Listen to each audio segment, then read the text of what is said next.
Hello and welcome to the program. I am Deji Badimasi. After spending just 2 months in office as the governor of Osun State, Ademola Adeleke has been ordered to vacate the office by the Election Petition Tribunal sitting in Oshogbo.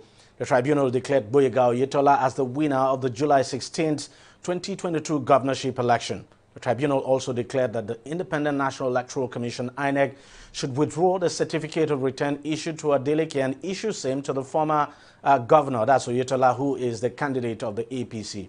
Now, recall that Oyetola, who of course is the immediate past governor of the state, had challenged the Independent National Electoral Commission's declaration of Ademola Adeleke of the People's Democratic Party as the winner of the election. On August 5, 2022, Oyetola and the APC filed a petition before the tribunal in Oshogbo challenging the election results from 749 polling units across 10 local government areas, alleging electoral malpractices, particularly overvoting. The tribunal found now that there was indeed overvoting, and after removing the contentious votes from the total tally, it arrived at its decision. The tribunal verdict, though, was split. One of the 3 judges gave a dissenting judgment, while the other 2 ruled in favor of Oyetola. So what exactly does the ruling portend for Adeleke and the PDP? Joining us now to discuss that more is Monday Ubani, who is the chairman, section on public interest and development law of the Nigeria Bar Association. He joins us from Lagos. Mr. Ubani, thank you very much for joining us on the program. Give me your take on this verdict. Yeah, what has happened is that under the Electoral Act, the court has jurisdiction to review the election that has taken place in any part of the country at any point in time by any of the aggrieved parties. Now, I think that the man that was there, the governor, felt aggrieved with the result that was declared by INEC and brought the matter before the tribunal. And tribunal, after taking evidence from all the parties, came to the conclusion in the judgment that there was overvoting. And when there is an overvoting, what a judge was supposed to do is to remove those votes that he considered to be more than necessary for the electoral process. And after having removed that, based upon what we have heard, he now came to the conclusion that the person that has a lawful vote, that have made the constitutional requirement of 2/3 with the highest vote, is the former governor who lost the election last September and went ahead now to make a pronouncement that he should be handed over the certificate of return.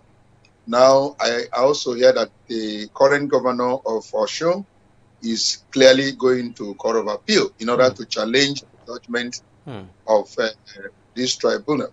Now, the interesting aspect which you have reported is that it wasn't a unanimous decision.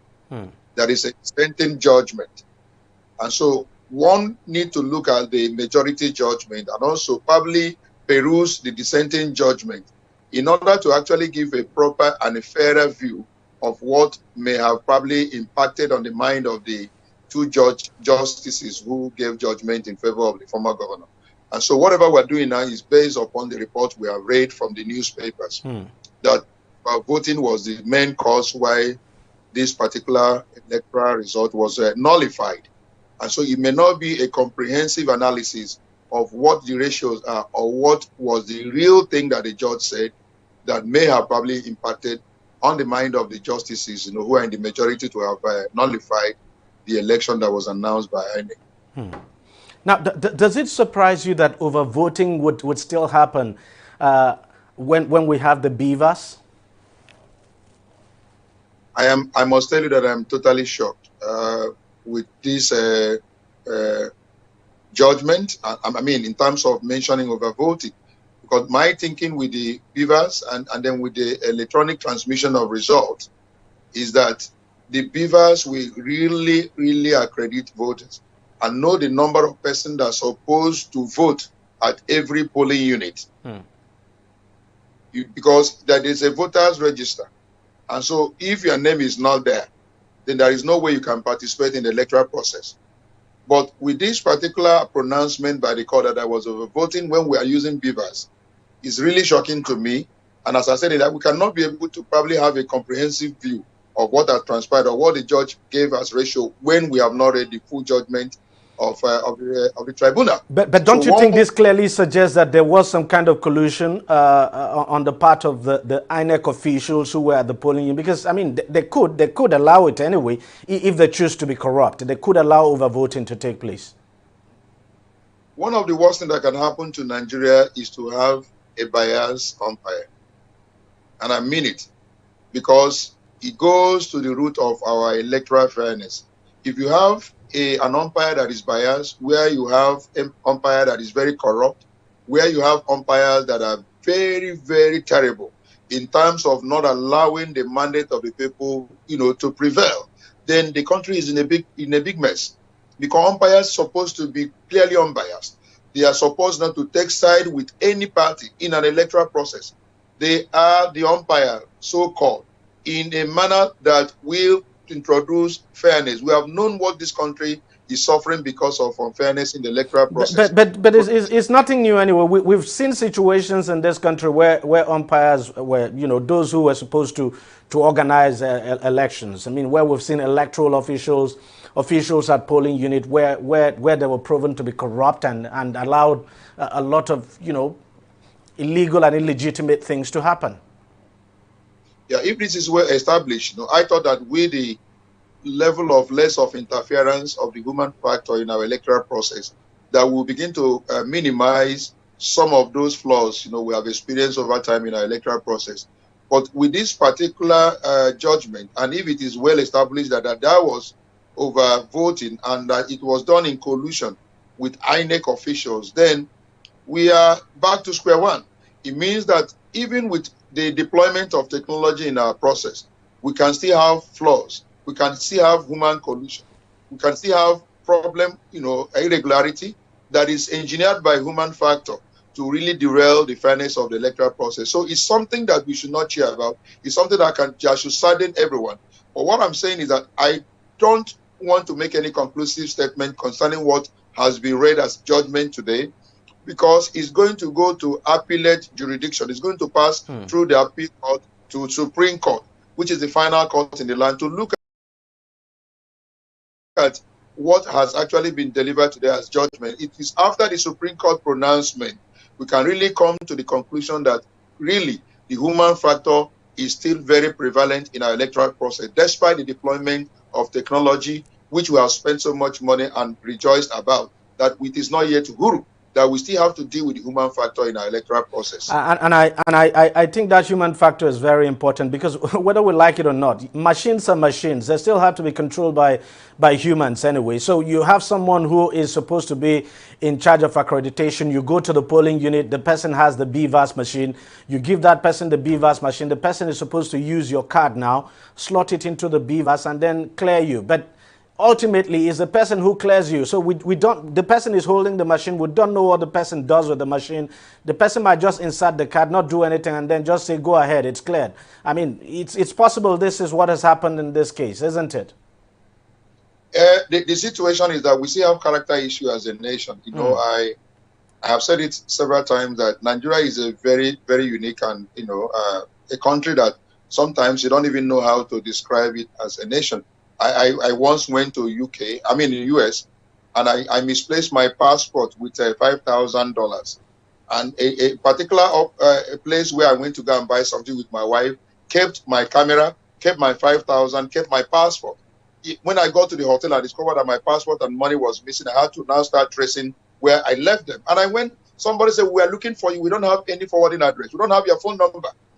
It can happen in Nigeria where you leave your 5,000 in the shop of a Nigerian citizen and come back and get that thing back and all that. So issue of character is not how many churches we attend. It's not how many mosques, we go every Friday. It's about character. And character is a very fundamental issue. A situation where somebody is employed by INEC, knowing fully well the responsibility that INEC does. It requires somebody of a refined character. It requires men of integrity. It requires men that fear God. It requires men that are patriotic. But if you begin to have men that are flawed character-wise, then and put them in such a very sensitive position as INEC officials to go and conduct election, then we're in trouble, because they will stay compromised despite the level of deployment of technology we have achieved, and thinking that probably we are getting to that particular road where we can say, yes, we have arrived. It's something that saddens me. But I think that we must begin to now look at the character and the, our integrity of those we're employing in such very critical sectors of our national life. Because INEC remains one of the best places where people of great integrity should be employed in order to ensure that we get a country that can produce the kind of leadership that will take us to where we're supposed to be. So getting wrong men and women in such sensitive agency of government, they now begin to compromise the system and still make us remain where we are, then something will be fundamentally wrong with such process. So I think that we have to look at it again. INEC has to look at this issue of character. Who are we bringing in as our workers? Who are we bringing in as our officials to come and conduct election? What manner of men are then more diligent, due diligence must be conducted on those who employ in INEC. Unfortunately, you look at the process, you look at the way some of these officials are employed, especially those that are employed on an ad hoc basis. It doesn't really give INEC the opportunity and the chance to conduct proper due diligence before engaging them. So that will always be a problem, because you employ this ad hoc staff just days to the election, and it's always going to be difficult to actually get to do proper due diligence on people before you engage them under this kind of circumstance. Yeah, very vital point. I also understand that most politicians are the ones that even suggest the names of those ad hoc workers, and in the process filtrate the agency. I mean the umpire with a lot of people that are biased in the system, and that's why you see things like this. But as I said earlier, I'm not going to make any conclusive statement until this particular judgment passes the crucibles of the appellate jurisdiction. We have Supreme Court, which is the final court, to make a pronouncement to establish the fact whether there was actually a compromise, because there is no other way than collusion if it's established that there was overvoting, having established that we have beavers in the system. So how come that there is overvoting when we're supposed to use technology to erase things like this? So the Supreme Court has the final say over this, Deji, and if it's established, then we have to look at that angle once again in order to make sure that those who are coming in must be men and women of integrity into INEC.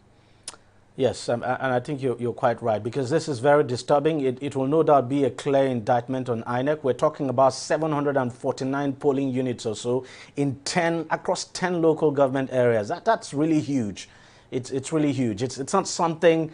It just does not inspire confidence as we move towards the next election, definitely.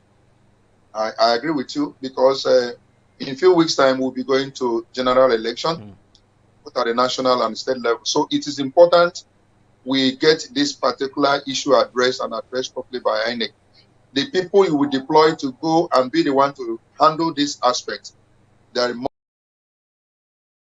must be some level of assessment, some level of knowing a bit of the antecedent before probably giving them such a national assignment. Because if we don't get it right in 2023, I can tell you that Nigeria will be in for a big problem for many years to come. So we shouldn't destroy our destiny and make a wrong mistake in getting wrong men and women to man the polling units in the next election. Is my take in this. Wande Ubani, thank you very much for joining us on the program, and always, thank you so very much for your time. Thank you, Deji, for having me. Thank you. All right, we'll take a short break, and we'll come back to continue this discussion. Stay with us, don't go away. Opinions are free, facts are sacred, but truth is universal. How, in practical terms, can we, for instance, de-escalate the tension? President must see himself as the President of the Federal Republic. We know where the enemy is. 3 places. The Lake Chad Basin, the border area between Nigeria and Cameroon, and then the Sambisa Forest. On TV360, we give you a complete dose of everything. Opinion, facts, and undiluted truth. I hardly believe what politicians say in this part of the world. A new Nigeria is possible, a future is possible. We delve into the issues, dissect it so that you can understand it, and use it to take action. I don't think there's any need for any governor to look for grant for ranching. TV360, dissecting the issues. All right, welcome back. Let's continue the discussion on that tribunal ruling on the Osun State governorship election. I'm now being joined from Lagos now by political affairs analyst Theo Akatuba. Mr. Akatuba, thank you very much for joining us on the program. Tell me, are you surprised at the ruling of the tribunal? Not at all. I'm not surprised at all. If I say I'm surprised, I will be telling lies. So tell us why you are not surprised. It's something you expected? The moment, it didn't, in fact, it's almost unexpected that Adeleke should win that election. You see, so Adeleke's victory portrayed the Osun people as people who do not deserve quality in their governance. Because Adeleke has not, that is my own personal opinion, because of his mannerisms and his outward persona and his branding. It's mark of a lot of joke. However, but when the results came, we as Democrats and people who believe we're practicing democracy, the choice of the electorate, no one can question it. Now, once they went to court and evidence began to emerge that they were overvoting, because it's in this period with the beavers and everything, it's so easy to dictate overvoting. It doesn't take any biometric or forensic fingerprint evidence to know. It's so easy. So anyone who engages in that will soon be caught and will be disappointed and will not be able to enjoy his electoral victory. But then the question is this: the question is how could this overvoting, how could it have occurred even with the beavers? That is the point where you see the rigging in your strong area. You could allow people to vote without the proper accreditation, without the proper processes. After you have accredited the people, you could see votes in the ballot box more than the accreditation that you have done biometrics, you've used facial recognition, and they have transmitted the accredited voters. The vote is manual. So you can ask more people to vote. You know, you can allow more people to vote who were not accredited. So what you do is that you do an accreditation. You are accrediting, but you are allowing more people than accredited to vote. And this of course could not have happened without the collusion of INEC officials. That is correct. It is with full connivance of the officials that are managing the election at every of the polling units. 729 or so polling units were cited as areas where they were overvoting. And that's the problem, that even when you have technology in place, you also cannot rule out the human factor. And obviously, that's what we're having to deal with now. So it clearly shows that in spite of the beavers, things can still, things can still go wrong if those who are saddled with the responsibility of organizing the elections choose to look the other way. There is nothing technology or the technology of the world is run by humans. So even if a plane is so sophisticated, a human being have to touch buttons for it to respond. With beavers, a human being is controlling the accreditation. He can choose to say that you have been accredited and your own data has not been transmitted. He can decide not to transmit the data of your accreditation. So the human beings are still going to play around. But the beauty of it is that with the electoral reforms, now identifying machines as part of the electoral process, now it's very easy. Unlike before, where everything you bring up from the card reader, they are not acceptable in the law court. It's made it so easy. This should serve as a lesson and a warning to all INEC officials, even politicians that will want to induce officials to help them. Because at the end of the day, they will be the ultimate losers because the courts and the evidence will speak against them. But as we move towards the next election now, does this inspire confidence at all in the system, INEC processes and all of that? Well, you cannot let me tell you, the people running INEC are our fellow Nigerians. They are not aliens. They are human beings. And so if the Nigerian man is still susceptible to being bought and being bribed, the point is that you can't rule out shady dealings. But the truth is, since the system has been so improved, those who helped in this process now, are they going to be able to save Adeleke? They have done their part. They've been paid. Now the evidence is clear. And if there is overvoting, the law says that result is cancelled. It's not as if they will deduct the overvoted vote. The entire results are cancelled. And so if you are a politician, you have to educate your people, including your agents, to go to the field and ensure the election is properly conducted according to law to secure your victory beyond the day you are announced, so that you can secure your victory to the future.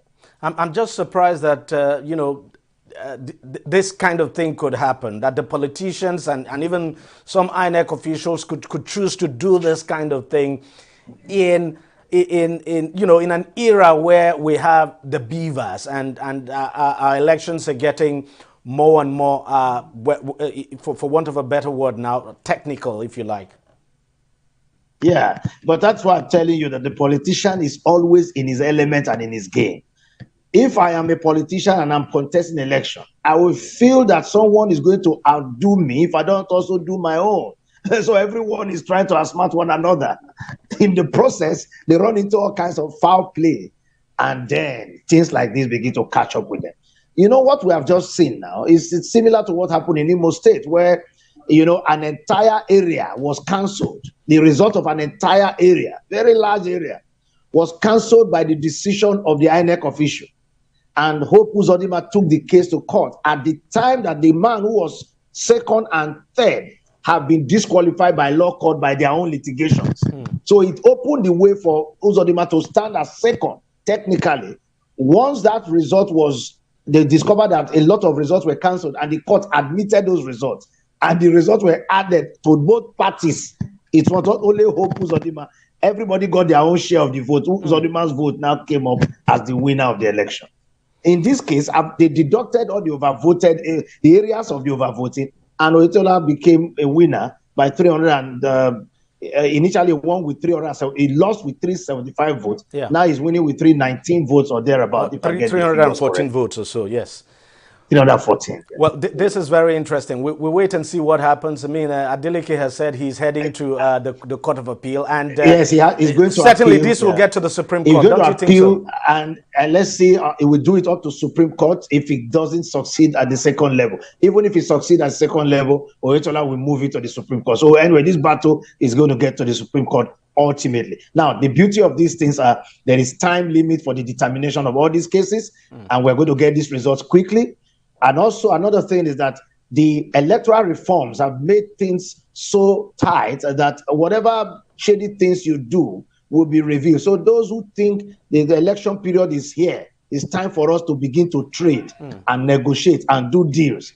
You will be setting yourself up for grand failure in the future instead of having what you call a short-lived celebration of victory.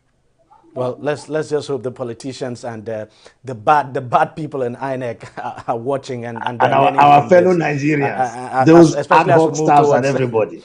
It's a period of trade. Watch out for them. You see, a lot will happen because people think that, because Oyetola could have said, I don't want to go to court. I concede. And that would have been good for him. But this time, the man looked at it and said, no, I suspect a foul play. Yeah. And he's able to prove his case at this lower tribunal. All of the lawyers were all sons, top lawyers. They all went to that court. And I really feel sorry for Adeleke. I congratulate Oyetola at this stage. It's just the first stage. There's still more to come. But it was surprising that he lost at that stage, at that time. All right. Political affairs analyst Sonia Ekweremadu, thank you very much for your time, and thank you for coming on the program. It's a pleasure. Well, we'll take a short break now, and we'll be right back. Stay with us. Don't go away. Opinions are free. Facts are sacred, but truth is universal. How, in practical terms, can we, for instance, de-escalate the tension? President must see himself as the President of the Federal Republic. We know where the enemy is. 3 places. The Lake Chad Basin, the border area between Nigeria and Cameroon, and then the Sambisa Forest. On TV360, we give you a complete dose of everything. Opinion, facts, and undiluted truth. I hardly believe what politicians say in this part of the world. A new Nigeria is possible, a future is possible. We delve into the issues, dissect it so that you can understand it, use it to take action. I don't think there's any need for any governor to look for grant for ranching. TV360, dissecting the issues. Welcome back. Now, as the deadline of the central bank for the complete phase-out of the old naira notes approaches, people across the country are still facing difficulties now in accessing the new 200 naira, 500 naira, and 1,000 naira notes. Now, there are challenges with swapping the old naira notes now with the new ones in banks as well. A cross-section of traders and even transporters nationwide have also begun rejecting the old notes to avoid being stranded by the January 31st deadline set by the CBN for the exchange of the old notes for the new ones. In the midst of all of this confusion, commercial banks too have also revealed that the new notes are not fully available for circulation. Automated teller machines in many places across the country are still not dispensing the new notes to bank customers. Now, both the House of Representatives and Senate have asked the CBN to move the deadline forward for final phase-out of the old currency, for the old currency now. The CBN has, however, maintained that there will be no extension of the deadline as the old naira notes will cease to be a legal tender from January 31st, 2023. Meanwhile, the House of Representatives has threatened to issue an arrest warrant against the CBN Governor Godwin Emefiele if he failed to appear before the House next Tuesday. The threat issued by Speaker Femi Gbajabiamila was in response to a second letter from the CBN intimating the House of the inability of the governor to honor the invitation sent to him on the latest cashless policy. Let's discuss this issue further now. I'm now being joined on the program by Margaret Ogundana, a former Deputy Director of the CBN who joins us from Dallas in the United States of America. Madam, thank you very much for joining us on the program. Tell me exactly what you make of, this difficulty associated with getting access to the new notes. What exactly is going on? Could we say the CBN probably did not print enough of the new currency? Thank you very much for seeking for my opinion on a very important issue. I would say that the central bank might not have printed enough of the currency. But let's look at the underlying policy behind it, and that is to do with the payment system. Recently the governor launched the Afrigo National Domestic Card. Yeah. So the attempt underlining all this policy, even though it can be painful, it may be painful to some wanting to still dwell on using the naira, is the fact that we have to try and imbibe the spirit and the culture behind the payment system. Let's look at Kenya, for instance. In Kenya, they have the M-Pesa. And you don't do a lot of things with the Kenya national currency. That is one of the things which we are trying to, from my personal opinion, that the central bank is trying to improve with respect to the payment system. Now, when you look at also the issue, when the Naira redesign was launched in October last year, you realize that central bank governor complained about the cost implication of printing those notes. Exactly. It's very expensive. So please let us try and see it from that perspective. And remember that the national economy is very huge with respect to debt overhang. There's a lot of debt outstanding out there. But again, we're talking about a country where, especially the majority of people in the informal sector actually use cash. I mean, this is more or less a cash-based economy. I can understand the need to go cashless, but don't you think, the approach should have been a gradual one? Because the way it's looking like now, it's like, the central bank wants to go cashless in just one fell swoop. And if you try to do that in an economy that is dominated by cash transactions, you would have the kind of confusion we're having to deal with at the moment. I quite understand. I know we have a large number of activities, quantum of activities going on in the informal sector. And that is what is responsible for the fact that we have more cash outside the banking system than we have in the banking system itself. And the idea behind the Naira redesign, as you will have seen, individuals, collective and general, turned into their banks trillions and trillions of Naira cash. Do you get what what I'm saying. I understand that people in the invisible trade sector, those of our mothers and aunties and sisters and brothers that go to the market early enough to buy some vegetable from the local market and bring it to their store to sell, I know they might have difficulties, but there has been some designing, should I call it policy, and the commercial banks, they have been on this issue, trying to encourage even those of them in the invisible sector to imbibe the spirit and the culture of not being unbanked but banked. There's an improvement, I've seen an improvement, because sometimes when you go, even if we have the POS, you can go and collect small cash from the POS and use it to buy your goods and services. I know the pains, I can feel the pains, but sometimes every successful venture comes with a lot of pains. People will have to bear with it. The cost implication of printing all these notes is humongous. Yes, I understand. But don't you think it might be necessary with what we have? There's been an improvement too. Yes, I understand you. If you can hear me, I'm asking, don't you think with the current difficulties we have with accessing the new Naira notes? I mean, you go to ATM machines, they're still dispensing the old notes. Even the heads of the various banks have come out to say, look, the problem they have is that they don't have enough of the new notes now to circulate and all of that. So they're still dispensing the old notes. So don't you think it just might be necessary for the central bank to probably shift the deadline, just move the deadline forward a bit and try to resolve all of this issue rather than stick to it? Yes, I quite agree with you. On that note, especially because the National Assembly also threatened to arrest our dear governor, I want to join my voice with that of the majority of Nigerians that maybe the deadline can be shifted a little, but not by as much as 6 months. I think 6 months is too long, maybe a few weeks.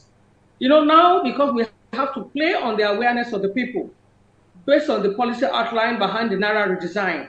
So if the central bank can shift a little, but not by 6 months, 6 months is too long, I think we will see some improvement. And now that people are aware, it's like wanting to collect the PVC and the underlying policy and the implication of collecting the PVC. You know, the way people are rushing. So they've rushed, they've taken their money to the bank, and I plead with central bank, let me join my voice because I know how painful it is. Me too, I'm also involved. You know, like the generality of all Nigerians, that we should please try and shift a little bit.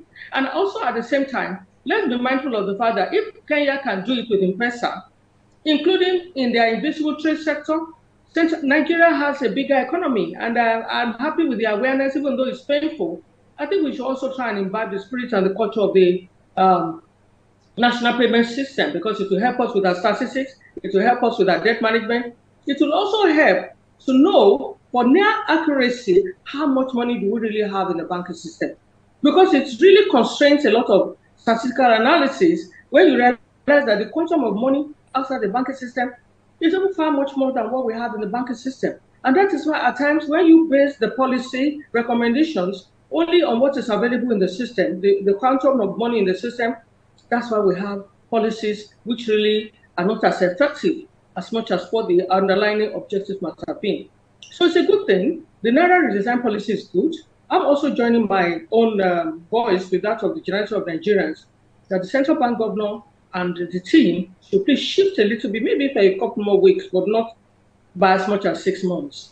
At least to assuage the pains and let everybody know that the policy will be in favor of everybody at the end of the day, because I'm happy with the awareness, even though it can be painful and it's a little bit painful. Thank you for that. Yes, I understand you. And maybe if the central bank governor had gone to honor that invitation by the lawmakers and then take the time to explain to them why, you know, the date cannot be shifted by 6 months and probably reach a middle ground with them, that might help. But this idea of not honoring their invitation at all, which of course has led to this threat to issue an arrest warrant against him, certainly it just doesn't make sense. Yeah, no, it's such a pity. Let me also say something. When you occupy a position of leadership, on easy lies a head that wears a crown. You understand? There's an underlying policy, and there has been a notification that this notice will be for about 3 months or so, since October last year. And people turned out and deposited their money the old naira notes in their various bands.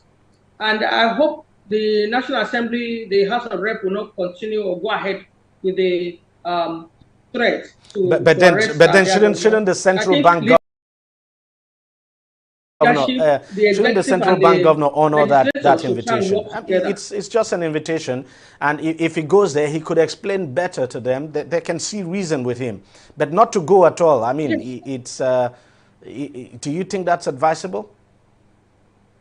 It's not advisable, but you know, all these things have a political undertone. The president has already approved the position of the central bank governor, and I think, and I'm sure, nobody is above the National Assembly. Of course. It's that is part of the Constitution of Nigeria. And I believe that he's also, the governor will try and see reason why he should honor the invitation. At the end of the day, I'm sure there will be an amicable settlement. I hope and pray it will not get to him being arrested, as had been threatened.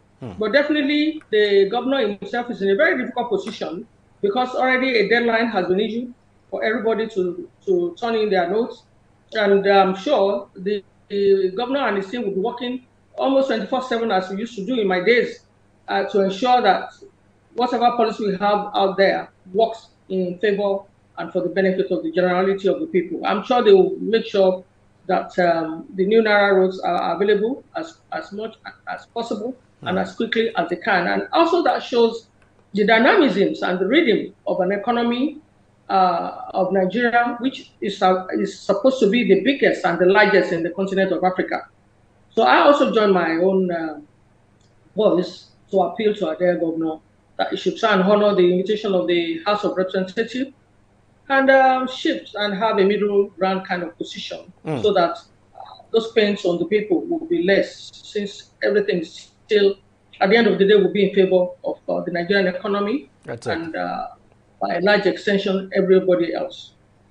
All right, Margaret Ogundana, a former Deputy Director of the CBN, that's the Central Bank of Nigeria. Thank you very much for coming on the program. Thank you. Thank you for inviting me. Happy New Year. Happy New Year. Thank you very much, madam. Well, we'll take a short break now, and we'll be right back. Stay with us. Don't go away. Opinions are free. Facts are sacred. But truth is universal. How, in practical terms, can we, for instance, de-escalate the tension? President must see himself as the President of the Federal Republic. We know where the enemy is. 3 places. The Lake Chad Basin, the border area between Nigeria and Cameroon, and then the Sambisa Forest. On TV360, we give you a complete dose of everything. Opinion, facts, and undiluted truth. I hardly believe what politicians say in this part of the world. A new Nigeria is possible, a future is possible. We delve into the issues, dissect it so that you can understand it, use it to take action. I don't think there's any need for any governor to look for grant for ranching. TV360, dissecting the issues. Welcome back. Now, there seems to be no end in sight to the persistent scarcity of petrol in the country, which appears to be getting worse, with many Nigerians buying the product at a premium at the black markets or waiting endlessly in prolonged queues for the product at the regulated price. Already, the impact has been felt in the rising cost of transportation, services, and dwindling household incomes. Commuters have witnessed at least 200% hike in the cost of transportation. Similarly, the traffic created as a result of the fuel queues continues to impact productivity as many people now spend more hours on the road. There are fears that the fuel scarcity might get worse in the days and weeks to come due to the many issues affecting the smooth supply of the product across the country. On Tuesday, President Muhammadu Buhari set up a 14-man steering committee to enforce petroleum product supply and compliance with official prices. The president will personally chair the steering committee, while the Minister of State for Petroleum Resources, Timipre Silva, is the alternate chairman. Now, other members of the committee are the Minister of Finance, Budget and National Planning, Permanent Secretary, Ministry of Petroleum Resources, National Economic Advisor to the President, Director General, Department of State Services, DSS, Controller General of the Nigeria Customs Service, Then there's the chairman of the Economic and Financial Crimes Commission, EFCC, and the Commandant General of the Nigerian Security and Civil Defense Corps. Also in the committee is the chief executive of the Nigeria midstream now and downstream petroleum regulatory authority, the governor of the Central Bank of Nigeria, as well as the group executive officer of NNPC Limited.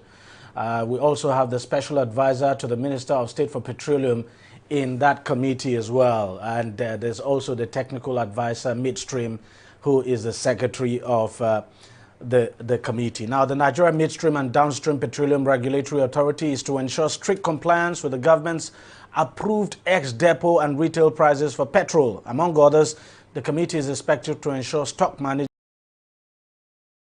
visibility on the NNPC Limited refineries, rehabilitation, and track daily distribution to tackle smuggling. To further ensure sanity in the supply and distribution across the value chain, the President directed the NMDPR RA now to ensure that NNPC Limited, which is the sole supplier of PMS, meets the domestic supply obligation of petrol and other petroleum products in the country. So far, the impact of the committee has not been felt days after it was set up, as the scarcity continues to bite harder. Let's now get some insights on this from an energy expert, Alex Ney, who joins us from Warri. Thank you very much for joining us on the show. How confident are you that this committee that the president has set up would ultimately resolve this scarcity we've been dealing with now for a very long time? Well, I will start by saying this, it's not just a question of committee and just talk. When the president came in, he assured Nigerians that there will be constant supply of oil at a lower price. All the things you can think of in this world were being said. Now, when you look at the committees they are setting up, the cadre of people that are in the committee, no doubt, is the person that slipped by you put your hands on. But this country needs to go back and start doing some due diligence to find people who have competencies. We have people like J.J. They run the refinery, they retired from NNPC. There are a lot of people who understand this business very well. When you start setting up committee, these brand names that we know that can do something, that have knowledge, nobody shows up. So it's like one of those things, we're going to give you free petrol price to go down from the beginning till now. We are still facing it. And typically, Nigerians' economy is not typical book or classic economic theories that work here. So we must have that in our minds. Once you make a pronouncement, the tendency is people look for ways to harness it. No checkpoint on the road, IG. Police will look for a way to be on the road and extort money. This petrol thing is just similar thing. So we're still moving like a yo-yo. Let us start pulling our minds away from X or Y. If anything comes up, a Nigerian is a Nigerian. Any person that have the competence, no matter where it comes from, if they are the same brother from the same house, use them to set up your committee and get effective results. And let me just quickly ask you. Let me quickly ask you this. I'm not trying to digress, but I know you stay in Warri, and there's supposed to be a refinery there. What exactly is the field situation in Warri, where you have a refinery, and Warri is supposed to be like a crude capital, so to speak, for Nigeria. Like Richmond, Texas, and the Bay Area and Houston area, where you have all the refinery. But I can assure you, this refinery here is moribund. This refinery has not produced a liter of petrol. So here in Warri, we are faced with worse situation. You go to any filling station now, you cannot get fuel for anything less than 450 naira a liter. Some places 500. You know, so it's a shame. But here we are. Sometimes I sit down, I wonder, am I really a Nigerian? Is this what should happen in the country where all of us are? Why not take the right step to pick the right guys to do things? It's not everything you turn into a political arena. We are putting square pegs in round holes and won't get the desired results. For 7 years, the fuel price will come down. We're going to get surplus fuel. We have so reserve and all this. This is all just talk. Let us get down. We have competencies. Don't you think the problem is that Nigeria is just refusing to bite the bullet and you know, just go on full deregulation? Because it would seem that the problem now, even though the government is not admitting it, is that you know, it's just become very expensive to continue with this this subsidy regime. Over 10 years ago, I was interviewed, NTA, channels, and I told them, who is subsidizing who? I asked that question. Nigeria, who is subsidizing who? Somebody tells you bring 300 million liters. Then you have the DPR, then they will say, we check 300 million liters to this spec, to that spec. So the subsidy you pay is on 300 million liters. While in reality, what is being delivered is far less than that. So somebody leaves fat on it. We cannot continue as a nation like this. But as we speak today, the NNPC is the sole. We are not subsidizing anything, so we don't need any subsidy, because what you say you are subsidizing is not real. If you bring in 300 million barrels, I sat down to calculate the number of vehicles in this country from X time to Y time, assuming no vehicle is parked, and they are filled once a day. And I did the calculation. The amount of petrol that you really need compared to what they said is being brought, it does not tally. So we are subsidizing fuel for who? Who is subsidizing who? All right. This is scam. Let me ask you this. Let me ask you this, sir. The Dangote refinery is expected to begin operation in a couple of months. Of course, we've been told that the Port Harcourt refinery that is undergoing rehabilitation too will come on stream now soon.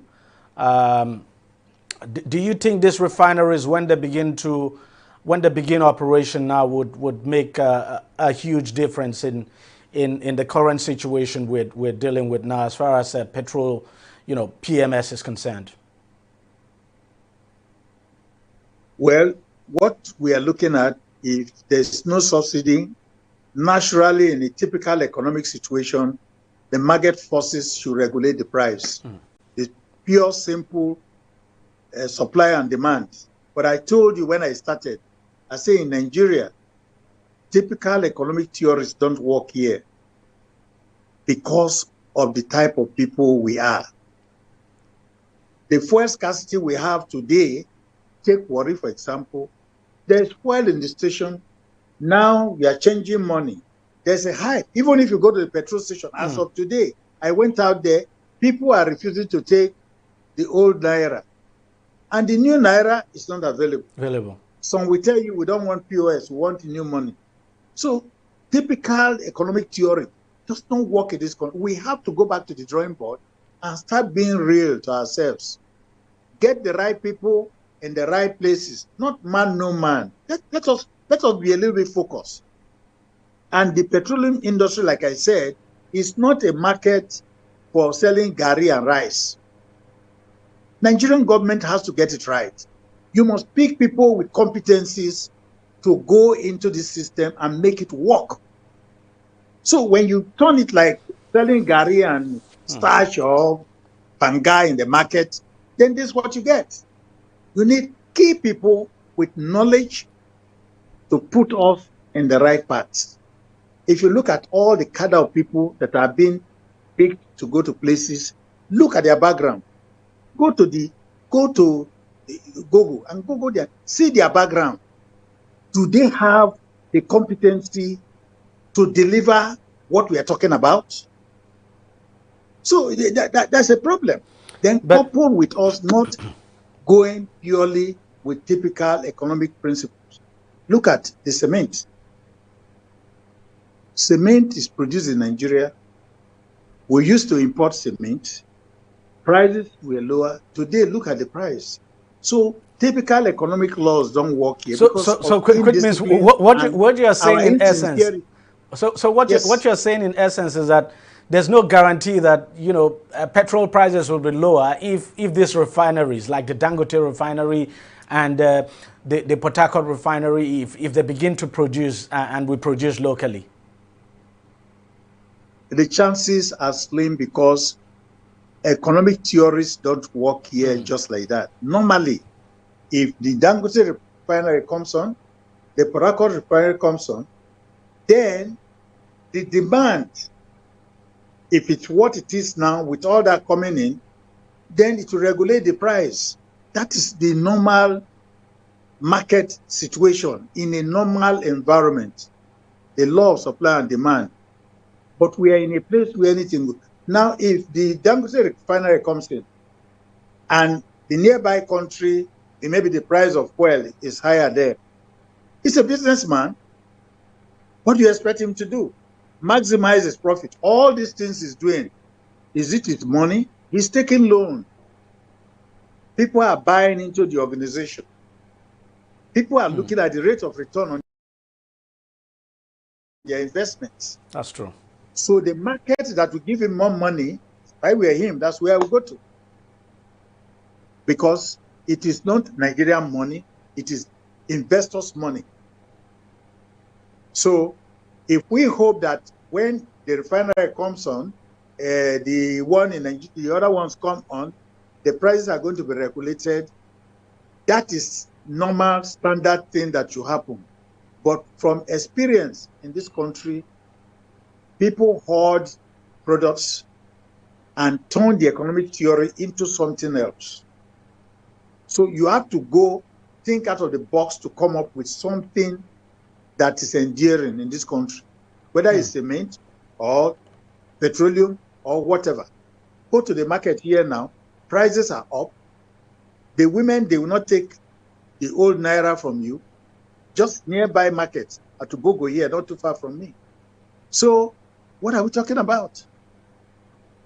They fuel their institution. Really, some people will even hold their fuel now, they will not sell. And they are waiting for it to build up to about 500, 550. They open the place and sell for a few. This is something you got at maximum 200 naira, 500 naira. We don't have conscience. And who is suffering it?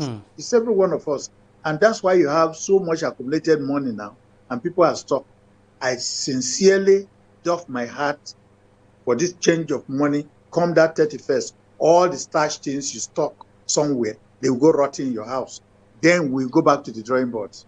Something drastic needs to happen in this country to make people sit up and be prudent in whatever they do. That is the problem, from top to bottom. Mr. Alex Ney, thank you very much for coming on the program as always. Thank you so very much for your time. Yeah, thank you. It's a pleasure. Thank you very much. Well, that's how much you can take on the program this week. Well, thank you very much for watching. I'll see you again next week. Bye-bye.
Thanks for joining us on News Now at this time.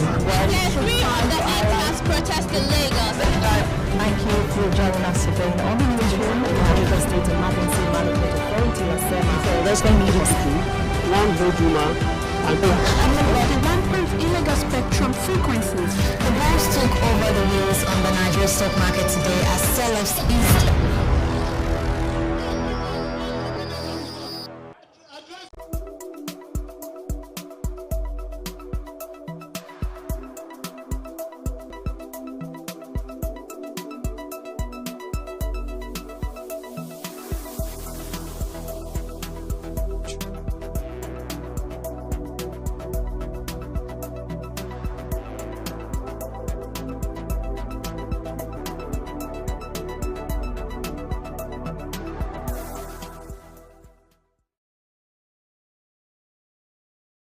COVID-19 is an infectious disease caused by a new coronavirus introduced to humans for the first time.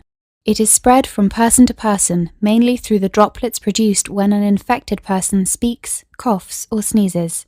These droplets can land in the mouths or noses of people who are nearby. These droplets are too heavy to travel far in the air. They only travel approximately 1 meter and quickly settle on surfaces. This is the reason person-to-person spread is happening mainly between close contacts. The exact time that the virus can survive on surfaces is not yet known. So it is wise to clean surfaces regularly, particularly in the vicinity of people infected with COVID-19. Hands touch many surfaces, which can be contaminated with the virus. You should therefore avoid touching your eyes, nose, or mouth, since contaminated hands can transfer the virus from the surface to yourself. When coughing or sneezing, cover your mouth and nose with the bend of your elbow or use a disposable tissue. If a tissue is used, discard it immediately into a closed bin. The most effective way to prevent the spread of the new coronavirus is to clean your hands frequently with an alcohol-based hand rub or soap and water. This will eliminate the virus if it is on your hands. Stay healthy and prevent the spread of COVID-19.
Hello and welcome to News Now. I am Folashade Ogorinde. Troopers of 29 Task Force Brigade of Operation Hadinkai have reportedly arrested 13 Islamic State and West Africa province suspected logistics suppliers in Borno State. According to reports, the suspects were arrested on Tuesday during a raid by the troops and the Civilian Joint Task Force of the Benin Sheikh markets in Kaga, LGA. Sources say the suspects were intercepted while conveying large quantities of fuel and food items for ISWAP, adding that logistics suppliers do stock up on essential supplies for the terrorist groups around the area. The troops of Operation Hadinkai have sustained an onslaught on the members of the Islamic State and West Africa Province ISWAP groups in the state. President Muhammadu Buhari says there are international groups trying to destroy Nigeria by sponsoring terrorism. The president made a statement in Kano after the commissioning of projects initiated by the federal and state governments. The president, however, said he is pleased with his achievement so far as the commander-in-chief of the Federal Republic of Nigeria. This next report has more details. President Muhammadu Buhari's arrival signals the commencement of activities lined up in Kano State. The president is on a one-day working visit to the state to commission 8 projects. Some of the projects commissioned by the president are the Dala Inland Dry Port. Nigeria Sovereign Investment Authority funded 10 megawatt Husk solar plant, Family Homes Funds Estate, the Cancer Treatment Center, Muhammadu Buhari Road Interchange, National Tier 4 Data Center, and many others. During a lunch at the State Government House in Kano State, the Minister of Communication and Digital Economy, Issa Pantami, said the data center commissioned in Kano was the first of its kind in northern Nigeria and the best so far in the country. The reliability of the data center is 99.99%. Today in the world, there is no any data center above this reliability. This is to show the commitment of President Muhammadu Buhari's administration when it comes to data security, among many others. In addition, the data center in the first phase has a provision and storage of 2.2 petabytes, and also there is a possibility for expansion when the need arises. Speaking on the inauguration of the Family Homes Funds Estates, the Minister of Finance, Budget and National Planning, Zainab Ahmed, disclosed that over 16,000 homes have been successfully built in the past 4 years to address the housing deficiency issue in the country. Your Excellency, you also commissioned earlier today for the National Sovereign Investment Authority the 10 megawatts Haske solar power project. You directed the National Sovereign Investment Authority to lead the development of this project. We're glad that you were able to commission this project. Your Excellency, this project also has very significant impact on not just the industrial area where Kumboso is, but also on the lives of the citizens and the creation of jobs and enabling improvement in the business environment. And like my colleague and brother has said also, helping us to meet our commitment, the commitment that you made at COP27 towards attaining our energy transition plans. Speaking on the 10 megawatt Husk solar plant, the Minister of Power, Abubakar Aliyu, described the solar plant as a significant achievement in Nigeria's power generation to increase the share of renewable energy in the power mix. This project by the Nigerian Sovereign Wealth Investment Authority, NSIA, is a clear demonstration that the country is doing the right things and walking the talk in our decarbonization commitment. Meanwhile, Kano State Governor Abdullahi Ganduje thanked the president and praised the federal government's efforts in the state. The Helison and tube beam can treat all forms of solid tumors, including those of the central nervous system, musculoskeletal system, spinal and respiratory system. The branchotherapy machine can treat prostate and hypergeal tumors. Available medical gadgets include CT simulator, complete laboratory covering 7 specialties: hematology, chemistry, immunology, histopathology, microbiology, molecular laboratory, and a blood bank, as well as a fully equipped theater. Governor Ganduje also said he believes the commissioned projects will boost the economy and be beneficial for every Nigerian. Folashade Ogurinde, TV360 News. And now to politics. The presidential candidates of the All Progressives Congress, APC, Bola Tinubu, says Peter Obi, standard bearer of the Labour Party, is a danger to those for his misrule.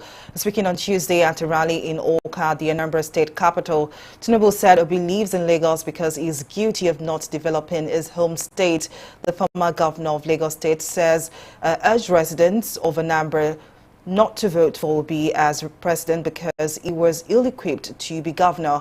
Also speaking at another rally in Calabar, the Cross River State capital, Tinubu said the People's Democratic Party could not provide electricity to Roscon while it was in power for 16 years. I'm not afraid of anybody. And I don't worry. The man who left here, he called himself Peter Obi. We read in the Bible that before cock crows 3 times, he will deny Jesus Christ.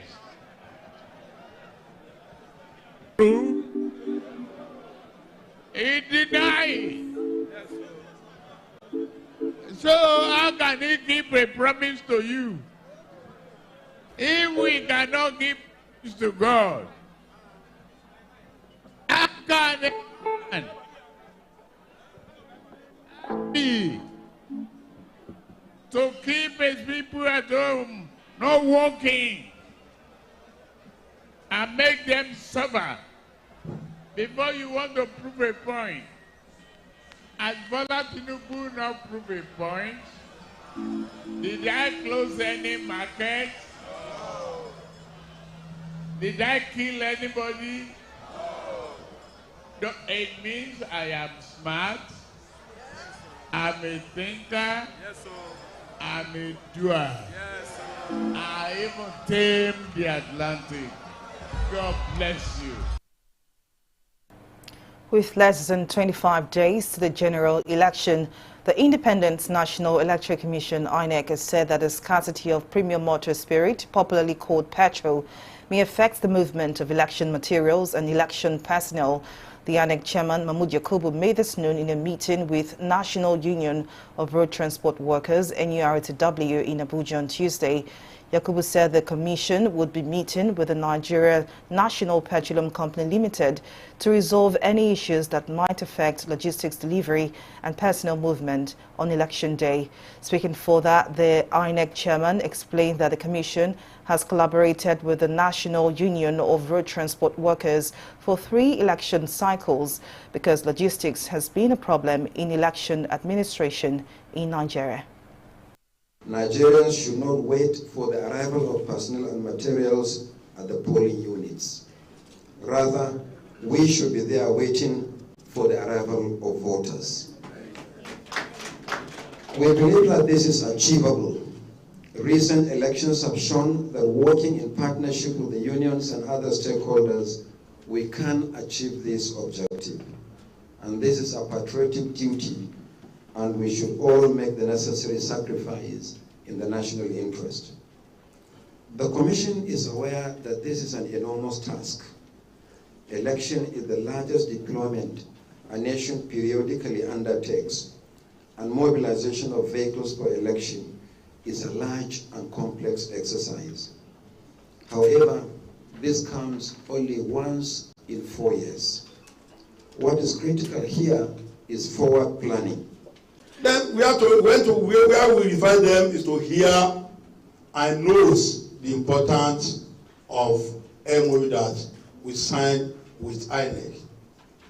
And I'm assuring the national chairman of INEC today that by the grace of God, we are going to discharge this duty as we give to us. The checklist certification, which in time past were carried out a day or 2 days to the election, will now be done 2 weeks or 1 week before the election to enable all participants in the election be ready for the various roles they will play.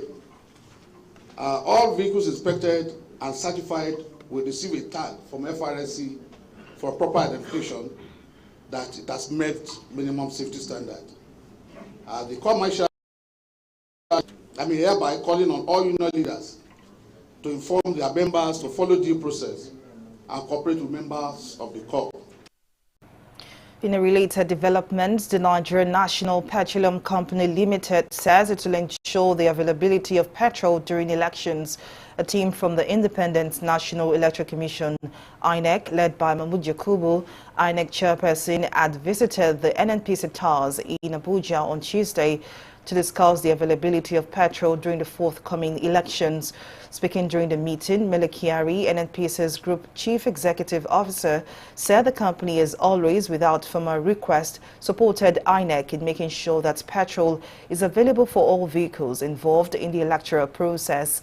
Kyari said while NNPC is the largest downstream company in the country at present, it is possible that there may be some locations where they are not present. Well, Nigeria is again falling by 4 places on the latest Corruption Perception Index ranking released by Transparency International on Tuesday. Although in the 2022 ranking, Nigeria scored 24 out of 100 points, it fell from 150th to 154th out of 180 countries assessed in the 2022 ranking. According to the Civil Society Legislative Advocacy Center, the latest ranking on the level of corruption in the public sector indicates that the CPI index for the country has remained consistently low in the last 10 years, while the lack of transparency in Nigeria's security sector has weakened the country. According to the Executive Director, Civil Society Legislative Advocacy Center, CISLAC, Awa Rafsanjani, the ranking, which comes less than a month before Nigeria's general election, is not intended to make Nigeria look bad, but to the corruption challenges. Our anti-corruption agencies are working, they are doing their best. However, the political control, the political manipulation, the political interferences, the lack of honesty and sincerity in the entire fight against corruption sometimes, undermines even what the government said they want to do. So it is our collective interest as responsible, patriotic Nigerians to always continue to raise these issues in the manner that is a solution solving problems. That is why in everything we do, we provide recommendation. If we are destructive, we will not be talking about how we should all work to support government. The Money Laundering Prevention and Prohibition Act 2022 has helped to strengthen Nigeria's legal framework when it comes to the prevention and combating of money laundering and related crimes. The second strength, which we have also seen, is the strengthened resolve of anti-graft agencies despite political interference. We recognize the efforts of the relevant anti-graft agencies in addressing corruption despite political interference and the lack of adequate resources they need to perform optimally. These efforts cut across increased convictions and investigations. The lack of transparency in Nigeria's security sector has weakened the country. The year 2022 was a year of brazen attacks by different non-state actors who do not mean well for the country. Despite the numerous atrocities by violent non-state actors, citizens are yet to see individuals held responsible for these acts. TI Nigeria and other partners have argued in the past that there is a nexus between corruption in the security sector and insecurity in Nigeria.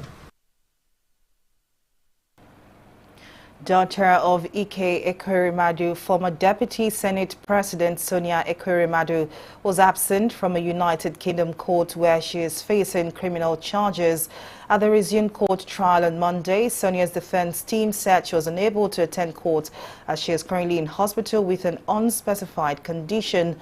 Her lawyers have also submitted a psychological report claiming she is not fit to stand trial. Consequently, the court adjourned to allow the prosecutors to examine the report. We'll take a breather now and be back with more stories, to stay with us.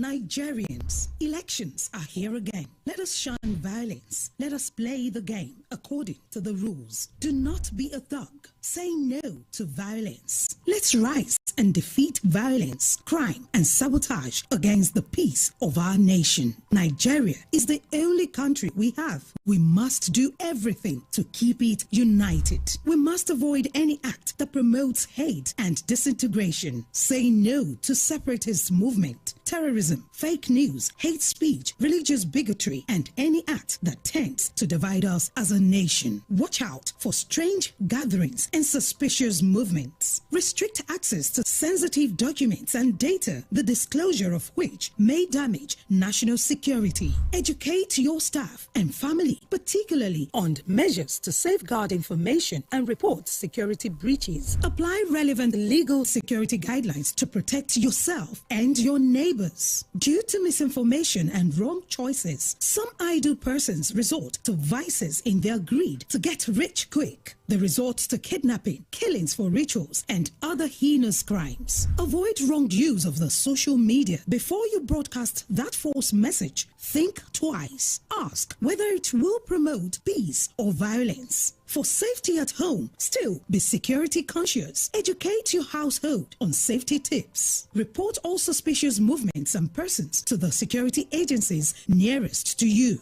Be a good citizen. Be patriotic. To pass security information, please call 0813-222-2105, 0915-339-1309, 0908-837-3514, or send a mail to dsspr@dss.gov.ng. This message is from the Department of State Services, DSS. Welcome back. Well, in case you missed any of our news bulletin, for more updates, you can catch us on Limex4 TV or log on to our website on www.tv360nigeria.com. You can also follow us on our social media platform on Twitter, Instagram, and YouTube at TV360 Nigeria. On Facebook, we are TV360 Online.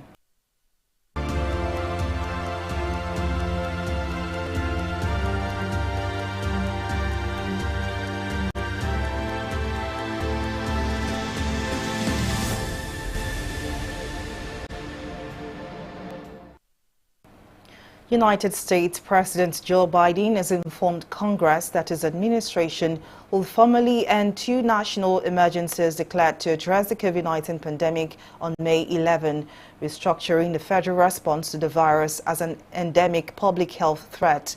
The announcement was made in a statement while opposing resolutions being brought to the floor this week by House Republicans to bring the emergency to an immediate end.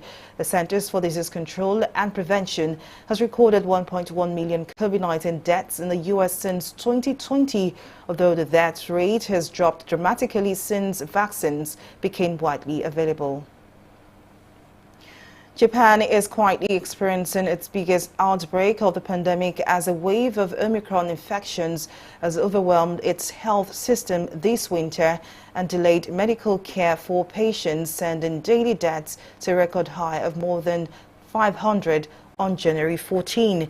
The country, which has one of the oldest population in the world among the highest risk for COVID, has reported many deaths during the current wave due to underlying conditions such as Alzheimer's and heart disease. Japan's long-standing success in managing the pandemic was underpinned by extensive mask wearing, widespread vaccination, an already healthy population, and easy access to health care. We'll take another break and be back with more stories in business, the foreign scene, as well as sports. To stay with us.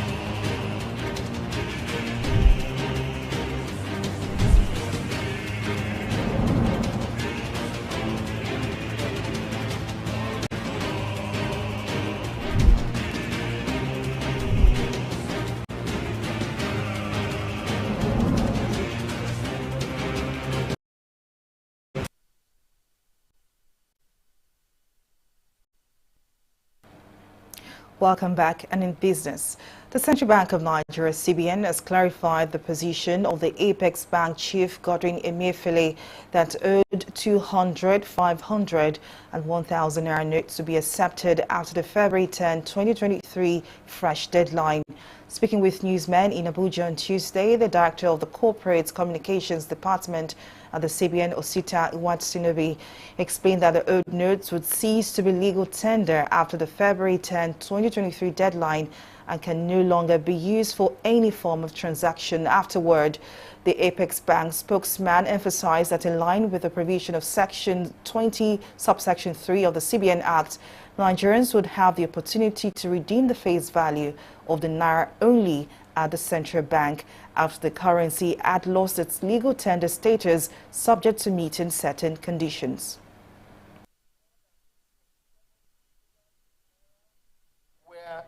Outside the banking system, more than 2.7 trillion naira is held in people's homes.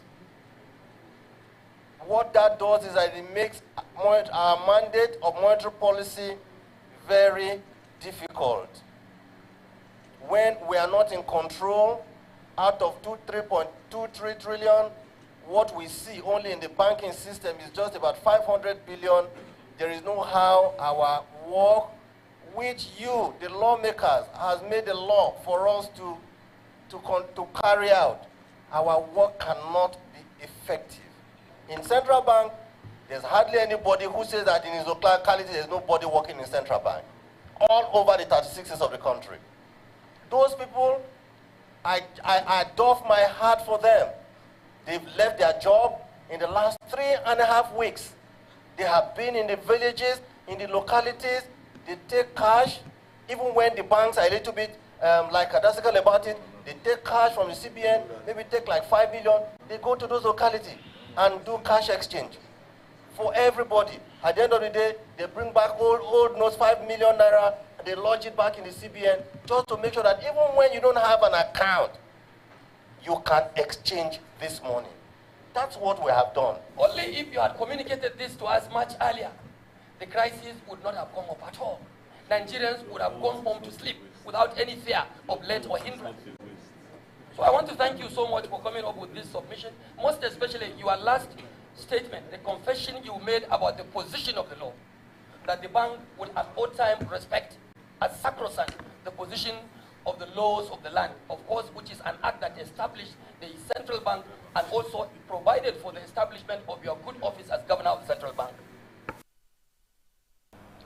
The House of Representatives has approved the requested restructuring of 1 trillion naira additional ways and means advances for implementation of the 2022 Supplementary Appropriation Act passed by the National Assembly. President Muhammadu Buhari had requested an approval of 23.7 trillion naira, but the House is seeking further engagement with the executive to allow for thorough and detailed work and submissions on the larger part of the advances, which amounts to 22.72 trillion naira.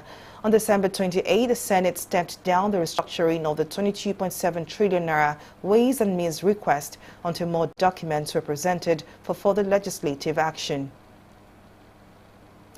Oil prices rose on Wednesday as signs of slowing inflation in the United States eased fears that the world's largest oil user may face a recession because of further interest rate hikes, and a weaker dollar supported some buying interest. Brent crude futures gained 8 cents to $85 a barrel, while U.S. West Texas Intermediate crude futures rose 20 cents to $79 a barrel. Both benchmarks were up for a second day after gaining about 1% in the previous session. On the foreign scene now, Pope Francis has demanded that richer countries need to stop plundering Africa's natural resources for the poison of their own greed. In a visit to the Democratic Republic of Congo on Tuesday, the Pope condemned the terrible forms of exploitation unworthy of humanity in the country. Pope Francis asked rich countries to acknowledge the catastrophic injustice committed in the past and end the ongoing plundering of their countries. In sports now, due to the high demand for tickets, the opening match of the Women's World Cup between Australia and Ireland has been relocated to a bigger stadium. FIFA's chief women's football officer, Sonia Ekweremadu, has said the match was initially planned to take place at the 42,500-seater Alliance Stadium in Sydney, but has now been shifted to Stadium Australia, which can accommodate over 82,000 people. Ekweremadu also revealed the Alliance Stadium, which was previously used for the Olympics, will also host the World Cup final on August the 20th. It's going to be an incredible start for the FIFA Women's World Cup this year. We, of course, have the opening match and the opening ceremony in Auckland, where the New Zealand Football Ferns will take on Norway. And then a few hours later, across the ditch, we're going to have the Matildas playing against the Republic of Ireland. Two absolutely massive matches, and we're expecting over 100,000 fans to fill those two stadiums and take in that momentous moment, which will be the opening day of the Women's World Cup. And it's going to be a huge day for women's football because we also have our fan festivals up and running. There'll be tens of thousands of people there, as well as what we know will be millions of fans watching on broadcast all over the world. So we're certainly pushing this tournament beyond greatness, and the opening match day will certainly show us that. And that's the size of our news bulletin. Many thanks for watching. I am Fola Shadi Ogurinde. Bye for now.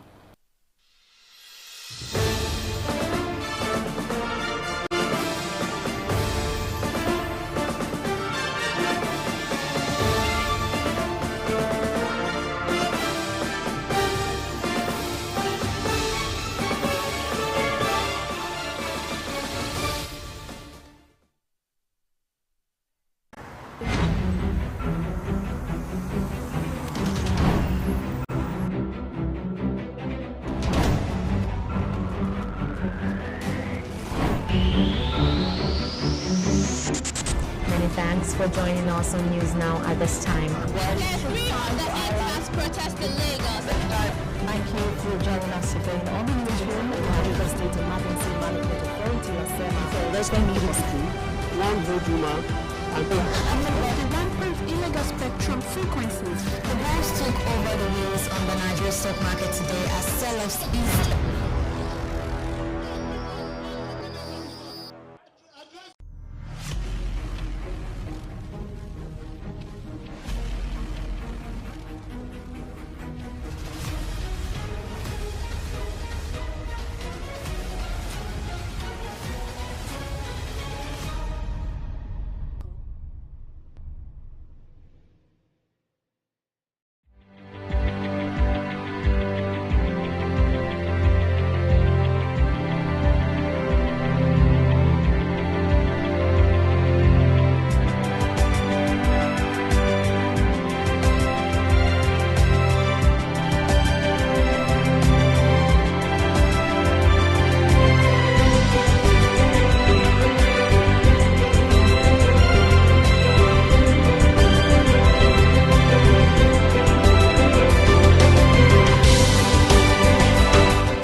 Top of the morning to you, Nigeria, and welcome to What's Your Take, a down-to-earth news program in which Nigerians from all walks of life get to express their opinions on the big stories that have the potential to impact our daily lives and well-being.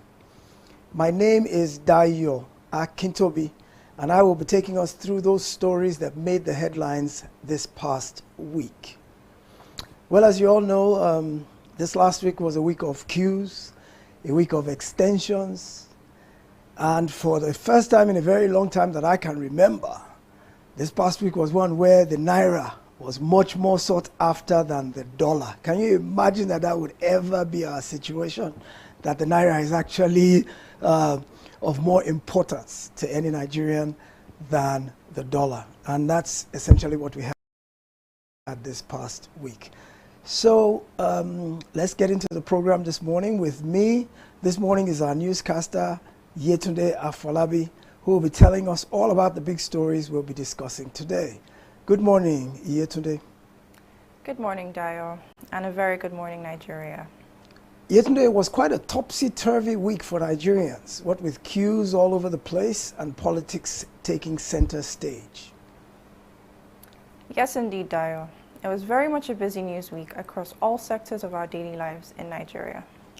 Joining me to take a deep dive into the big stories that dominated the headlines last week is Abimbola Oyarinu. Abimbola is a lecturer in the University of Lagos Department of African Affairs. Good morning, Abimbola. Thank you for joining us on What's Your Take today. Good morning for having me. I'm actually an affiliate researcher with the Institute of African and Diaspora Studies, University of Lagos. Yes, I got that a bit mixed up because I knew that you do something in the University of Lagos. I had you down as a lecturer, I had you as an associate, I had you as a politics and history and all that. Yeah. But needless to say, you are a very well-versed intellectual, you're an academic, and you're also a Nigerian, which is the major criteria for us here, is to have someone who understands the issues that are bedeviling us as a people. I agree. Good. Okay, yesterday, what do you have for us this morning? The really big story of last week happened just yesterday. And for those of us who may not yet have heard, it says that the Central Bank of Nigeria has extended the deadline for the use of old naira notes to February 10. The move, announced by CBN Governor Godwin Emefiele in a press release shared with the media, was said to have been approved by President Muhammadu Buhari in response to complaints raised by Nigerians on the widespread lack of availability of the new naira notes, which had given rise to long queues at the few bank ATMs that were dispensing the new notes. Over to you, Dayo. Well, Abimbola, this is where we are. This has been the issue with Nigerians in the last week. This idea of the new naira notes, which seem to have not been readily available for some reason which we don't understand, because the CBN has said that it produced enough notes, that there were enough to go around all the banks, that the banks were hoarding. And my take was that if CBN provided enough notes to the banks and the banks are hoarding it and not passing it on to their customers, then the CBN as regulator should be able to take the banks to task, because at the end of the day, it's the everyday Nigerian, me, you, Yetunde, and everybody else who suffered. I was in ATM queues on Friday, on Saturday for hours on end, and at the end of the day, most of the time I walked away empty-handed. What do you think has caused this divergence between supply and demand in terms of the new naira notes, and also the extension that was finally granted yesterday? Do you think that was a good thing? Should the CBN have held its line? Nigerians being what we are, my sense is that February 9 we'll be back at this same pass again, where people will be saying, we didn't have enough time, we didn't have enough time, give us more time. Is there ever enough time? Or should you just set a deadline and keep to it, knowing that we as a people, we end up getting complacent? What I think is the economy doesn't respond to some of our actions and inactions. The economy operates on principles, and if we had gone ahead with the policy, I am sure we would have grounded the economy, because the economy needs fuel to run, and we are more of a cash-based economy than a cashless economy. And seeing the impact this had in the last few weeks, I mean, queues have become part of our lives now. You can queue for hours to get fuel. Now we're queuing to even get money. It's an indication that the cashless policy has failed.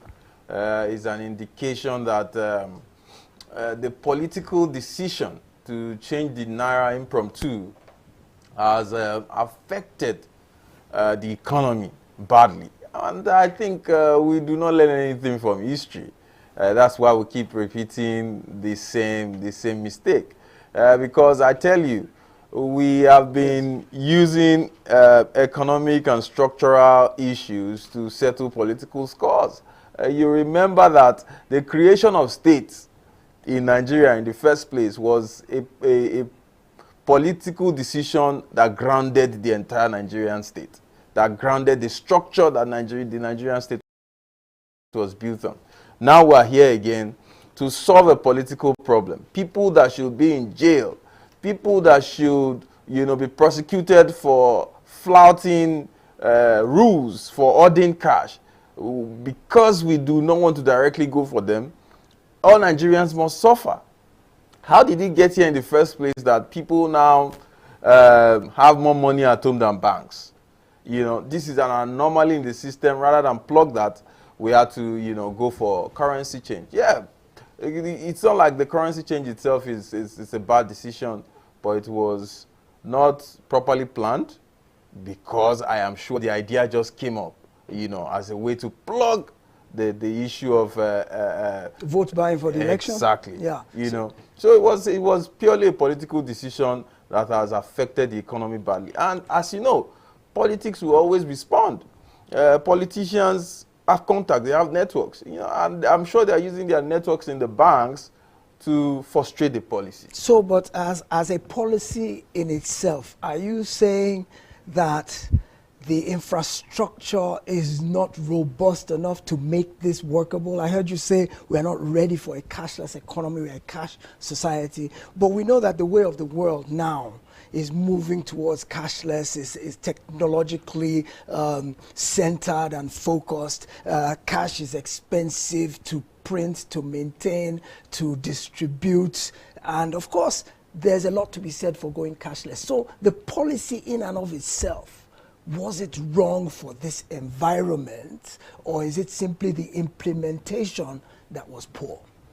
The policy itself is not wrong. Different countries actually do, change their currency from time to time. You see that the dollar, sometimes they manipulate it in such a way that, they tell you from so year downwards they are not taking it. It is a way to sort of regulate cash flow in the economy, because one of the reasons why I believe we have runaway inflation is because there's too much money in the economy, and it is not getting back into the banking system. So in order to curtail that, these are policies that can be put in place to manage such anomaly. But the implementation and timing, which is where we as a country, we always get it wrong, because civil servants that are supposed to be the ones to carry these things out, we employ the worst of us in our civil service, and also the banks seem to have been compromised. The discipline that the banks used to have, it's no longer there, and these are the issues. All right, thank you. Our camera crew went out over the weekend to talk to people in the ATM queues who are queuing to get new Naira notes. Let's hear what one or two of them had to say. Last. I see still the new money to collect in one bank around Ilupeju, TikTok Trust Bank. But after I've been in several banks, all the popular banks, I've been there, I did not see the money to collect. I see money to collect in one of the banks around Ilupeju. The bank is not popular like that, but the bank is paying for 5,000. I have to bring out my ATM card to collect money, because I can't go and suffer myself in market tomorrow to be buying something and I won't see money to buy something. So my own belief is that Mr. Emefiele or His Excellency Emefiele try to extend this deadline of these old notes and try to print more new notes out so we can see money to use to buy things. If I can still remember, they said that the youth of Nigeria, they are lazy. Now the youth of Nigeria, they are working, hustling. They didn't depend on government. You are not freezing the money that the youth of Nigeria is using, that they need to use to purchase markets, to sell out, to do business. So please, just help us to extend it, Mr. Buhari. That's all what I can say. All right, so what's next on your list here today among today's stories? The news story for today is about another extension, this one by Independent National Electoral Commission, INEC, which extended the deadline for permanent voter card, PVC, collection to February 5th. Following poor turnouts recorded during the PVC collection exercise, the that has been running for the past few months, the INEC had extended the deadline for the collection of PVCs to February 5th to allow more voters to collect their cards and participate in the upcoming elections. Abimbola, back to this issue of deadlines. Do you think it will make any difference, this extra 1 week or two that INEC has given those who didn't collect their PVCs up until yesterday? What are the chances that they will now go and collect it between now and February 5? Is it that people were preoccupied to the point that they couldn't go, or is it just that they were nonchalant about going? And if they were nonchalant about going, what are the chances that they will now go between now and February 5? Well, that is difficult to say. Well, all I can say is that I'm not sure there will be a massive turnout of people going to get their PVCs. Is it the right decision to extend? Yes, I think so. But the critical issue here is the method of distribution. As a young man growing up in this part of the world, when NEPA used to distribute bills, we had a structure in place. NEPA had a structure in place to distribute bills to every household in the country. I mean, why can't we employ that to distribute PVCs? We can do that. It's a strategy that can work and ensure that a larger number of us get PVCs within a week or two, and we don't have to go through this extension and deadlines, using this method. But these people whose PVCs are there waiting, they went through the rigor of getting registered. So if they were willing to go to the location, maybe the INEC office at their local government, sit down for queues in hours, get fingerprinted, get photographed, fill out all their information, if they could go to that extent to register, it's the same amount of effort to collect the card. So perhaps it's not a distribution issue as you think. Could it be that people are disgruntled or dissatisfied or uninspired by the candidates and the options they have for the upcoming election to where they are no longer interested? I think that this election is going to actually attract a number of new voters. A lot of people who have never voted in the past will vote in this election. And I think that it is because of the presence of options. Before we used to be saddled with the devil and the deep blue sea from the two big parties, and there seem to be a number of options across board.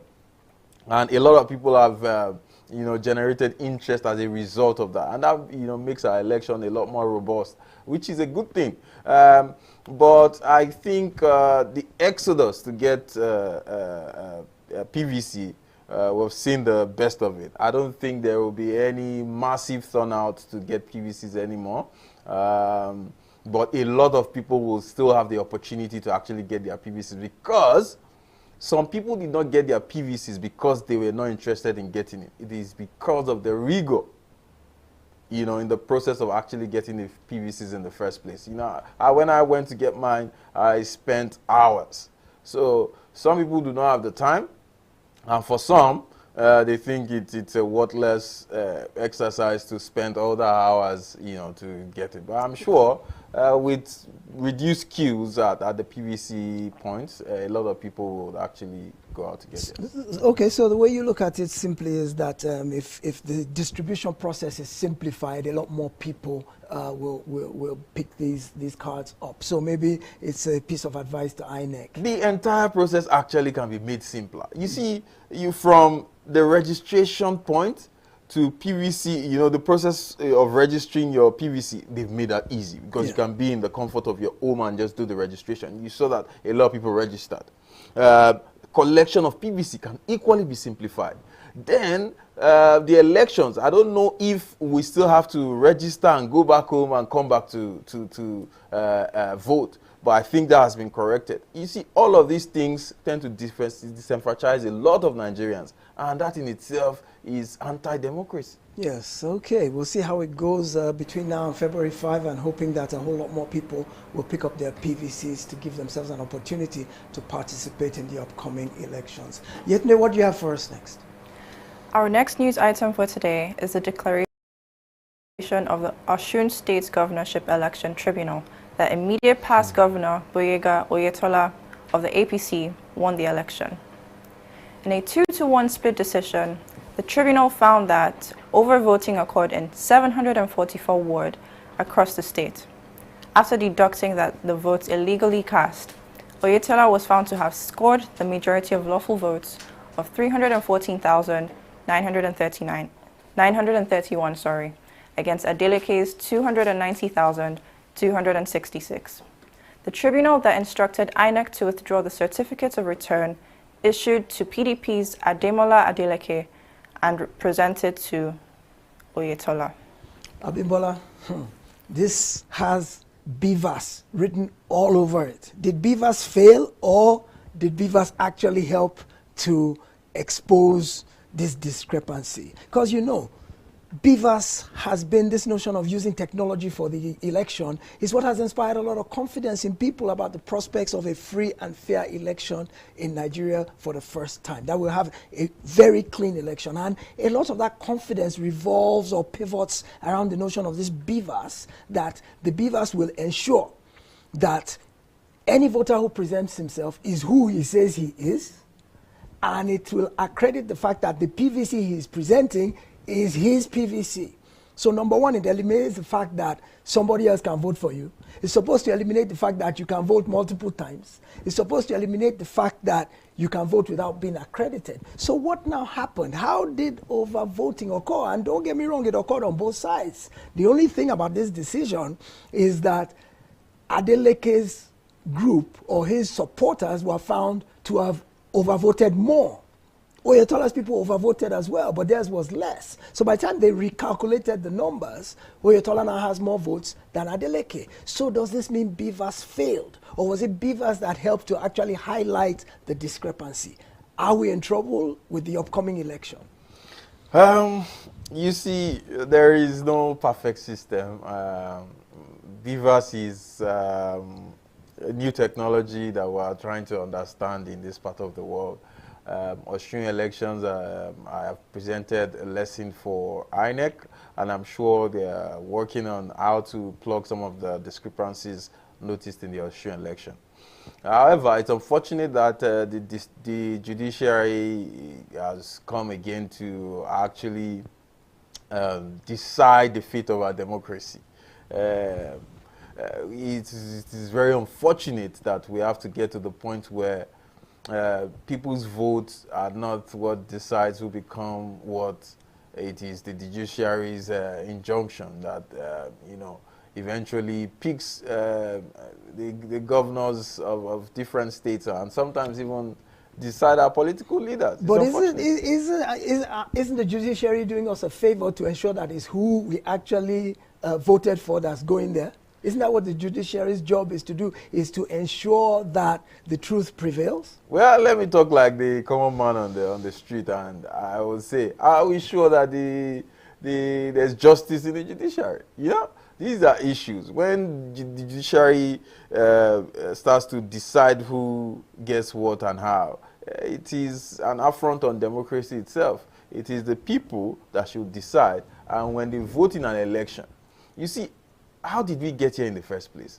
You recognize that there was vote buying, vote manipulation from both sides. I mean, you give it to the next man who has no discrepancies, because what we're simply doing is we're rewarding crime. Now, crime did not favor the losing party. They went to court to say, oh, there was actually a crime and we didn't commit much of the crime. And so what we are saying here is, we are simply rewarding bad habits, basically. Well, my take from where I sit, why don't we beef up our electoral systems in such a way that the ultimate result is above board and is incapable of being compromised or questioned to the point that the judiciary has no role to play? In many of the advanced democracies that have been in existence for many, many years, the result that's announced is usually above any kind of question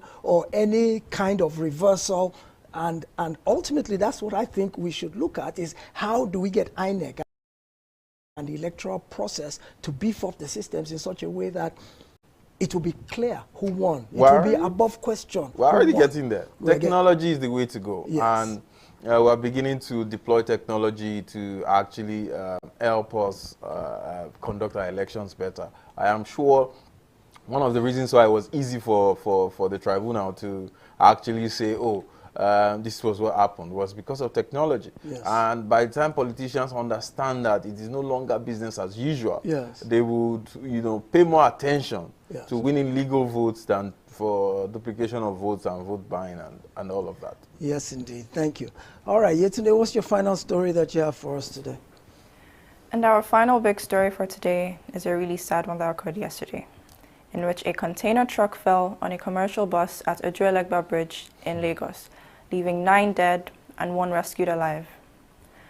The bus was said to be picking up passengers along the service lane beneath the bridge when the truck lost control and fell off the side of the bridge, where it landed on top of the bus, crushing it. Emergency crews were able to lift the container part of the truck with a forklift, after which they cut off the top of the bud to access trapped passengers. A single adult female was evacuated alive, while 9 bodies were recovered, comprising 4 adult males, 3 adult females, 1 boy child, and 1 girl child. And that's all the stories we have for you on this edition of What's Your Take? I will now hand back to Dio, who will discuss this tragedy with our guest. Ojuelegba Bridge again? It seems as if every other month something's falling off Ojuelegba Bridge. Is that bridge jinxed, or is it simply a technological anomaly, or what is the issue with Ojuelegba Bridge? I remember that back in a couple of administrations in Lagos State previously, they put a barrier across that Ojuelegba Bridge to stop vehicles of certain heights from ascending that bridge, because for some reason, maybe the way it curves, it seems to be susceptible to heavy vehicles falling over the side. So there was a time when they actually put a barrier so that vehicles taller than 7 feet couldn't pass. So all the trucks had to go through the bottom. But that seems to have disappeared, and now we're back to facing this unconscionable situation where innocent human lives are sacrificed as if they're worth no more than a chicken's life. This that happened yesterday, or on Sunday, I'm sorry, simply is just too painful to bear. And I can imagine the pain of the families who lost those 9 people. We're thankful for the 1 person who survived, but we are pained by the 9 people we lost, because it's a needless death. My question now is, the owner of the truck, the driver of the truck, what are their legal liabilities? What are their culpabilities? Are we going to see criminal prosecution? Vehicles, was the vehicle roadworthy? When I went to renew my roadworthiness license the other day, I didn't see 1 commercial vehicle there. And those are the ones whose roadworthinesses we need to check. But we are having private vehicles, putting them through stress, but we're allowing commercial vehicles to skate. Was that vehicle roadworthy? Did it have good brakes? Did the tires still have tread? These are the questions, hard questions we need to ask, and I think we need to begin to hold people to account for homicide, because these are avoidable deaths. So somebody needs to pay a price. These deaths should not just go in vain. That's my take. Our problem is holistic. It starts from the way we view life, the value we place on it. This is a country where, when accidents happen, we see it as that, accidents. But accidents don't just happen. Things don't happen because they must happen. Things don't happen because your village people said, oh, it's your time. I mean, you don't see these kind of things in the developed world. Is it that they don't have village people there? These are the issues that we should start to ask ourselves.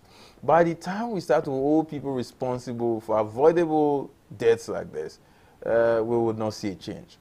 But the government itself is culpable. That's why I'm sure they cannot take legal action against truck drivers who kill people with reckless abandon. What is the challenge of the government here? This particular point has always been a problem. Times without numbers, trucks have fallen, at that particular spot. And the point is, there's an engineering problem over there.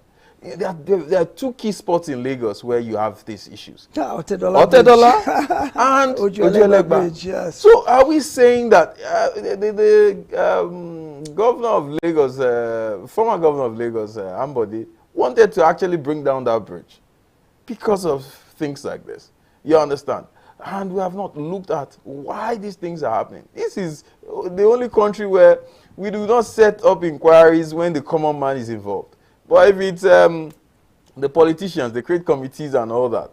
But we need to set up an inquiry to look at why trucks fall on that place. What is the engineering problem?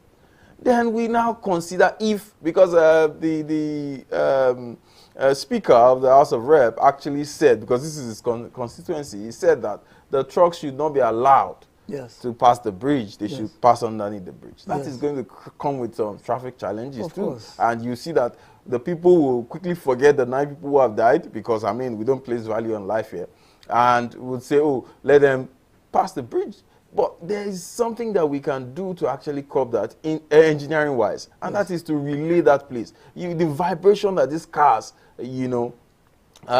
experience passing that place actually cause it to tumble. So we have sound engineers in this country that can look at that bridge and see what they can do to fix the problem. Yes, and we hope they do take that seriously. You mentioned that the former governor perhaps had thought about bringing down the bridge, but there might be that jurisdictional issue about, oh, it's a federal road. Does a state governor have the authority to bring down a bridge on a federal road? Which goes to the notion of restructuring that the whole country is talking about. In terms of state power versus federal power, who has jurisdiction, who has authority. And that's where we must end it on this edition of What's Your Take. We thank all of you, our viewers, our newscaster here today, our in-studio guest, Abimbola Oyarinu, our producers, and most of all of you Nigerians.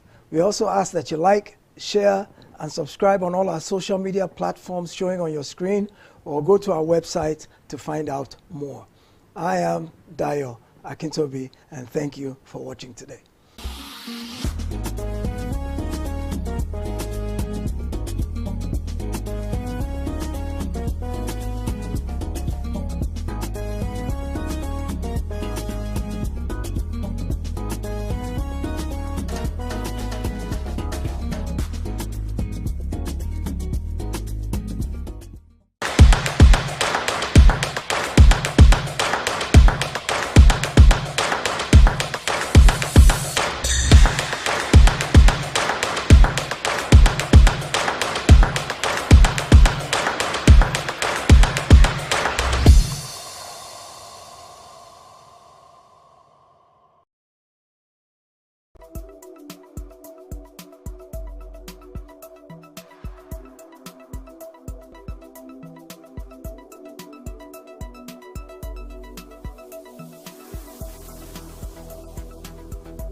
Emma nata mi no hwe ure pe gbewu.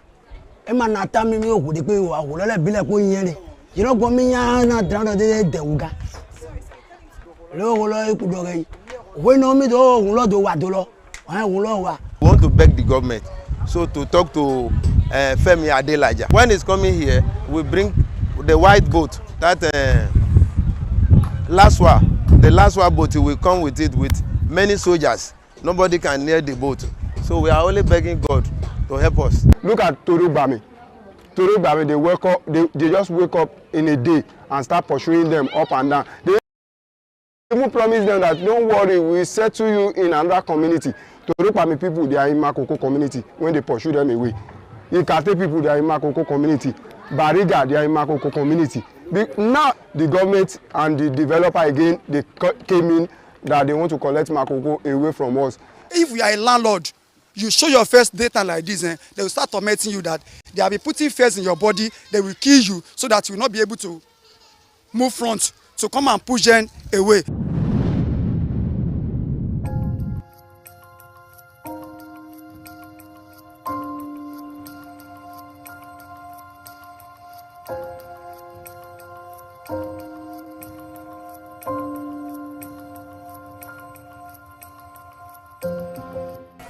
Makoko community is an urban slum, which the Lagos state government considers a dent to its megacity ambition.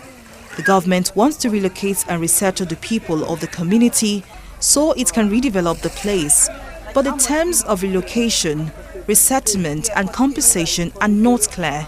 For years, the Makoko, Oshogbo and Okeagbon communities have made this place their home. But recent efforts to develop the waterfront threaten their very existence.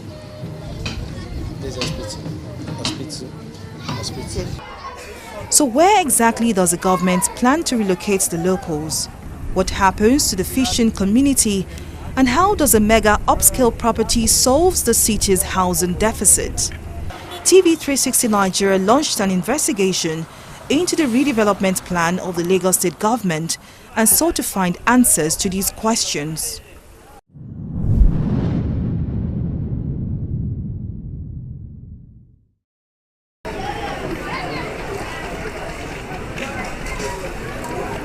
Every morning, 55-year-old Godonu Ojo paddles his canoe to the Lagos Lagoon, just meters away from his ancestral home in Makoko to fish. Like thousands of other fishermen in the Makoko waterfront community, Godonu survives on the daily income he gets from selling his daily catch.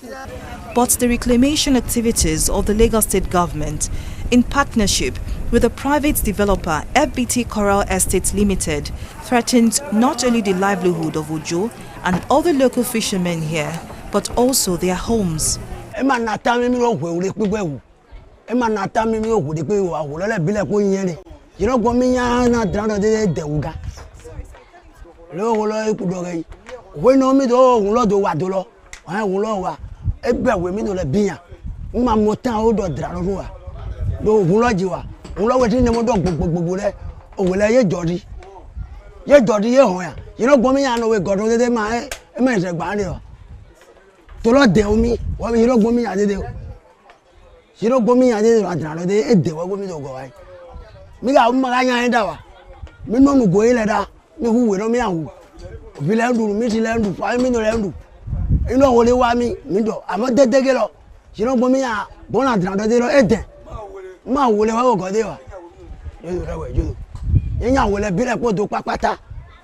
fisherman too. I used to go to fishing. But when that dredging comes, there's a time that they put it on the water. That time the water float with it. When somebody passes, that boat with it, there's something that's used to bring sand will disturb the person. Even though the big wave is coming, the boat can capsize. So we try to manage until they put it on the ground of water. But that thing drives the whole fish to the sea. So that thing now can drive the whole fish to the sea and drive them moving around. They will not come nearby. From the fishermen who toil all day on the lagoon, to the women who smoke the fish, and then finally to the fishmonger who trades our wares at the popular Makoko seafood market, the survival of each resident is tied to the Lagos Lagoon. But residents say the sand-filling activities on the community waterfront has made fishing very difficult. According to the Lagos State Commissioner for Agriculture, Abisola Olusonya, the artisanal fisheries subsector of the state's fish supply chain presently contributes 80% of local fish production, which accounts for 40% of the state's total fish demand. She added that it also provides a major source of livelihood for fishermen in the state, and Makoko is one of the sources of the city's fish supply. But despite its economic viability, the Lagos State government would prefer that Makoko, Iwaya waterfront community does not exist.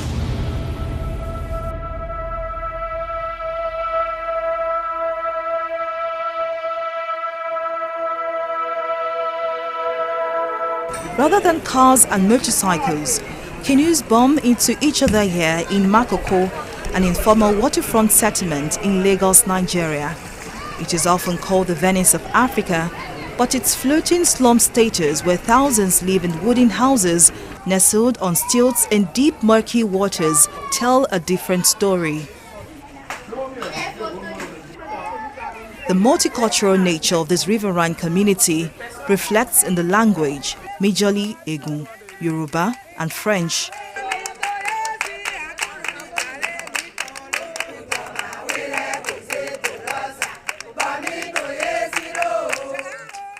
Despite being a slum, life here is tranquil.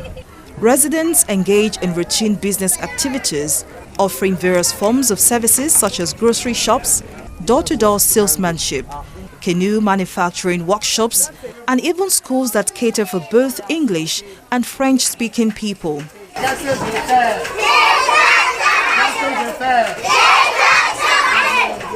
are you doing? What are you doing? Trouble began for the community on July 20, 2012, when the Lagos State Demolition Task Force stormed Makoko and began pulling down houses barely 72 hours after an eviction notice by the Lagos State Ministry of Waterfront Infrastructure Development. To speed up the eviction process, armed men set the wooden houses on fire. In a disturbance, one person lost his life and many others sustained injuries.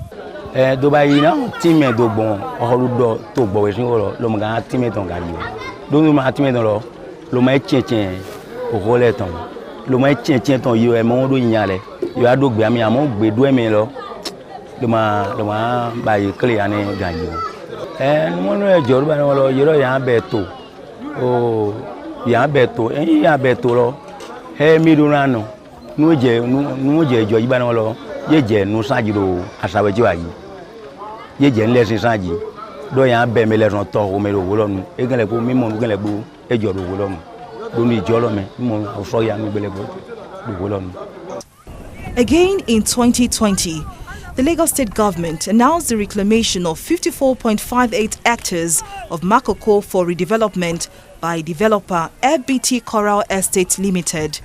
But this plan has been widely rejected by residents of Makoko Iwaya waterfront community.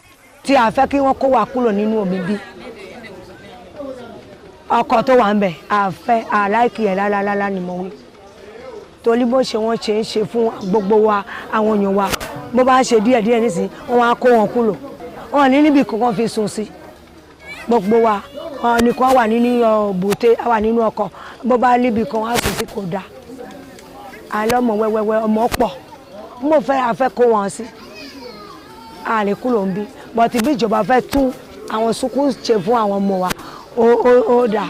I'm a graduate of BSP Polytechnic. I graduated there, and it's from this fishing money that I was sent to school. We have many students here. We have more than 200 students, more than 300 to 1,000 students that are schooling here. We are all trained, all sent to school with this fishing money. If there's something that place, how are we going to survive? How are these people going to survive? Fine, they are talking about development. I know it's not good for we to be staying like this, like wasted. There's no way, there's no place to put waste, dustbin, you understand? No good health center, no government school here. But we ourselves, we support their motion that said they want to develop, but it shouldn't be that way. If truly they would develop the community, they should come. We, the youth, the community, everybody will discuss in a democratic way. They can't just go there and impose dredging or impose any forced eviction on us. There's no place that can be free to them other than fishing ports. I don't know where you want to take them to. I don't know where you want to develop for them. The only place they can live peacefully is at the fishing ports. So, no to the land grabbing. You know, we have experienced a lot of things, and now we have come to say no to the land grabbing, and let us not be chased from our homes. The locals, made up of 3 fishing communities, Makoko, Oshogbo and Sogoro, have organized themselves on different occasions to protest the government's relocation and redevelopment plans. They say rather than build the much-needed infrastructure the community needs, the government is employing subtle means to steal their land and redevelop it for the benefit of the city's rich. In 2017, thousands of people in Otodogbame, an informal fishing community, were left homeless when officials of the Lagos state government and armed policemen conducted a forceful eviction. The raid led to the destruction of homes of about 5,000 people and the death of a man who, according to the Justice and Empowerment Initiative (JEI), was shot in the neck. Look at Torugbame. They just wake up in a day and start pursuing them up and down. They even promise them that don't worry, we'll settle you in another community. Torugbame people, they are in Makoko community when they pursue them away. Ikate people, they are in Makoko community. Bariga, they are in Makoko community.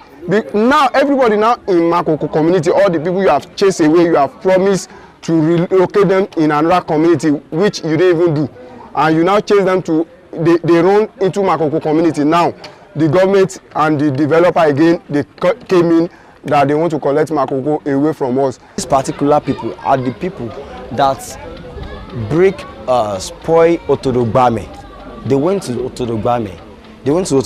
They sound-feed the waterfront. They make it impossible for the people, the fishing people, to move outside.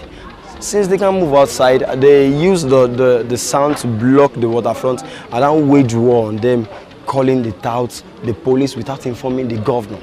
So when they started this thing, they killed more than 5 people were killed during Otodogbame first eviction that took place in 2017. In an apparent move to avoid public backlash, the state government chose to adopt a new approach of dialogue with the representatives of the Makoko Iwaya waterfront community. But things quickly turned sour when the locals felt sold out by their leaders, or bales, as they are called in the local language. Residents showed us an MOU where the bales signed an agreement with a private developer, FBT Coral Estates Limited, giving consent to the state government's proposed redevelopment and regeneration plans. The residents, however, argued that the MOU was signed without the general consensus of the community. When they came, they proposed the plan. The youth, everyone in the community doesn't support their motion. So we said no. Suddenly they went to meet with the developer Femi of FBT Coral Limited. So when they met with Femi without our consent, they signed. We heard that they signed an MOU. They signed a MOU. When they signed the MOU, we heard about it. We are not happy because we didn't meet together to discuss this. So we were angry. We asked them that we are not in support with this MOU they signed. So they were like, we are the leaders. Anything we want is that. Anything we want is what you will take. What I've learned so far, speaking with members of this community, is that while they are open to development in terms of better schools, healthcare and other infrastructure, they want all of this on their own terms. Now, their fear is that these developers could take advantage of them and steal their land. Now, they say that fishing is their primary source of income and any form of relocation is not welcome. It is important to understand that the MOU speaks of several redevelopment projects that the community will benefit from, such as jobs and other social amenities. But a part which speaks of a displacement and resettlement at a later date worries the residents. The Lagos state government, on one hand, promises to redevelop the area and turn it into an upscale estate in line with the themes agenda of the state. But in the same breath, the MOU speaks of a relocation and resettlement of the locals. This contradiction raises 3 major questions. Since the MOU did not mention the construction of low-cost housing for the residents, how will the construction of an upscale mega estate be of benefit to the fishing community? Where does the government plan to move the fishing community to? And how would they be compensated? These are the questions TV360 Nigeria put forward in these letters to the Office of the Public-Private Partnership, whose special advisor is Okpe George.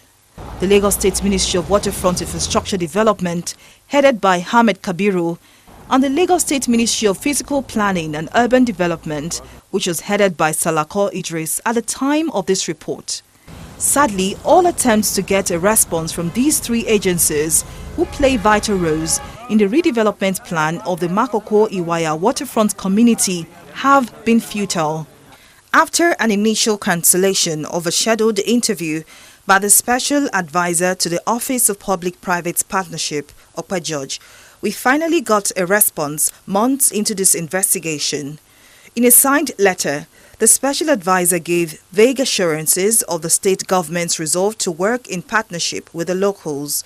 His responses did not give clear and direct answers to the questions and demands of the residents of Makoko Iwaya waterfront community. We have also tried to get answers from Felix Moka, who is named as a legal representative of the Makoko Iwaya fishing community in the Memorandum of Understanding.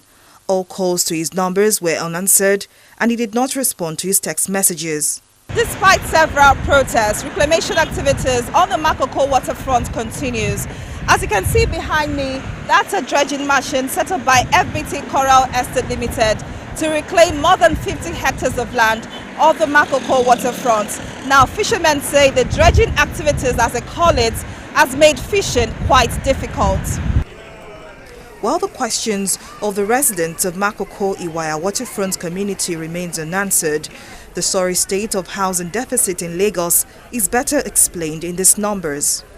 An estimated population size of 23 million residents, a housing stock of 1.49 million units, and a household size of 4.9 people puts the housing deficit of the state at 3.2 million housing units. The Lagos State government is not unaware of this problem and says it has delivered 14 housing schemes in the past 2 years, contributing 7,000 affordable housing units. While this number of homes can barely solve the city's housing problems, these houses do not come cheap, as houses range between 4 million naira and 20 million naira. With Lagos having a poverty rate estimated at 8.5% and a vast majority living below extreme poverty levels, the construction of mega estates and even the low-cost housing estate is unaffordable for an average Makoko resident. This will further worsen the housing crisis and push more of the state's population into slums and, worse still, homelessness. To better understand the state's housing situation, I paid a visit to Lukman Oshodi, an infrastructure and development expert who led a research team in 2016 on the Lagos State government's past and present policies and projects that border on urban regeneration, housing and infrastructure development in the state, especially mega projects. Oshodi tells me some of his research outcomes. If you look at the city of Lagos and the development orientation, all this resettlement, relocation, they are yet to be fully adopted as a culture of development processes in Lagos. If you look at development trajectory of Lagos, there is no way you can have a new development without some level of demolition and all that. But the process of going about that demolition so that it doesn't really expose the dignity of the people who reside in those places into danger, into ridicule. Those are the key points that need to come into play. Sadly, the problem runs deeper than mere numbers suggest. When evacuations are carried out, families are torn apart and may never be properly compensated or resettled decades after. This was the case of some residents of Old Makoko who were lucky to be resettled in this substandard housing in the Ikota area of the state.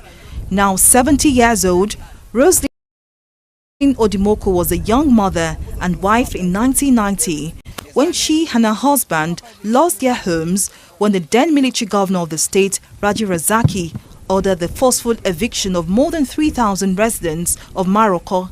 when they give us notice 7 days that they're going to let everybody pack away, we think say that is a joke.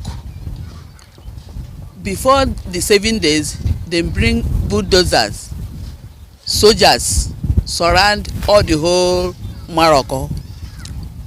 That day of 7 days, they start demolishing all the whole places. That's during Rasaki regime. That 1990. Like I myself, I sleep for main road for good 2 weeks because nowhere to go. I have children. My husband is there.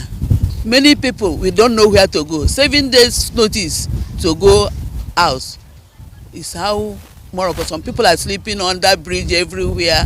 The government still call us when we are reporting. Where are we going? Where are we going? Then give us say that we come and take our allocation paper for this 80 years a year. We went there. Then give them. Like we have 2 houses. They not even give us 1. Some people have 3. Then give them 1. It's by luck. The house at Morocco is 10,000 houses.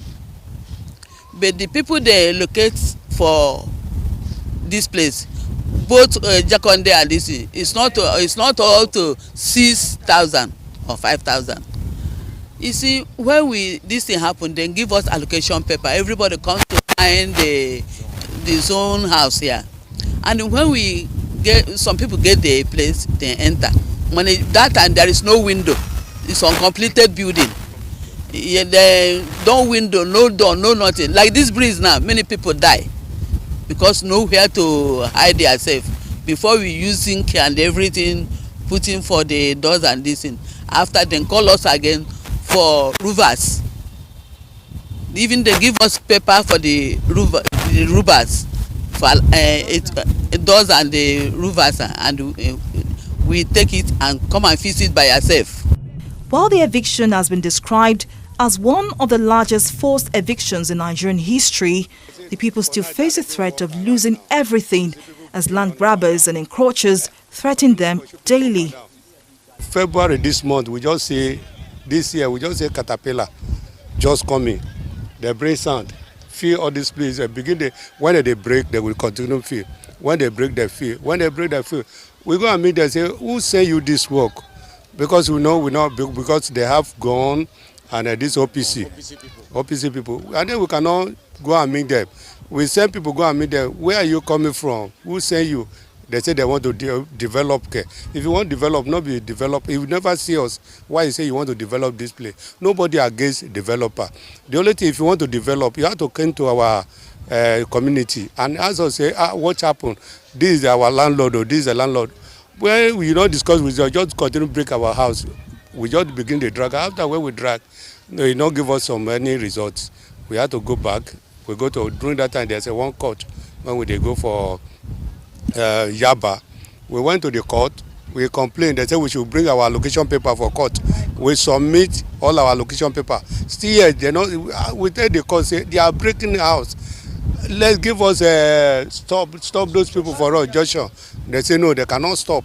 This is how they normally treat us in this community like this.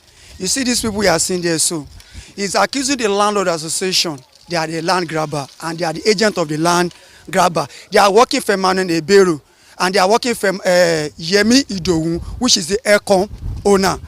So that is the way they threaten our in 2017-2018. They kill like our 4 or 5 men. When they come again, this 2022 again now, there's an old woman, slum. So also a pregnancy woman also die in these cases like this. Even though around 2:30, they also tormenting. If you are a landlord, you show your first data like this, they will start tormenting you that they will be putting fears in your body. They will kill you so that you will not be able to move front. So come and push them away. We're just about running up our interviews with the residents of Ikota estate when a security operative who did not identify himself came to us and ordered us to pack up our cameras.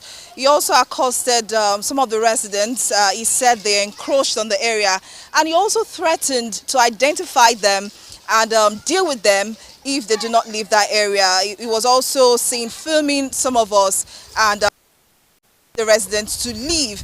Now, in response, the residents have told him that this is their land, and they also tell me that this is the way these unknown security operatives come around to harass them. Makoko isn't the only community in the threat of an eventual displacement, and Old Maroko is just one of several communities that have ceased to exist. Believe it or not, this part of Lekki in Etiosa local government area used to be a thriving town of Maroko, which more than 300,000 residents called home. Maroko was adjacent to Ikoyi and east of Victoria Island. While all traces of Old Maroko has been destroyed to make way for this affluent neighborhood, the original residents make do with substandard housing given by the Lagos State government as compensation. The human and psychological effects of their eventual eviction and the apprehension of what the future holds reflect in the dynamics of human dignity, protection of aquatic life, and preservation of indigenous communities in Lagos State. Fola Shadi, Ogurinde, TV360 News.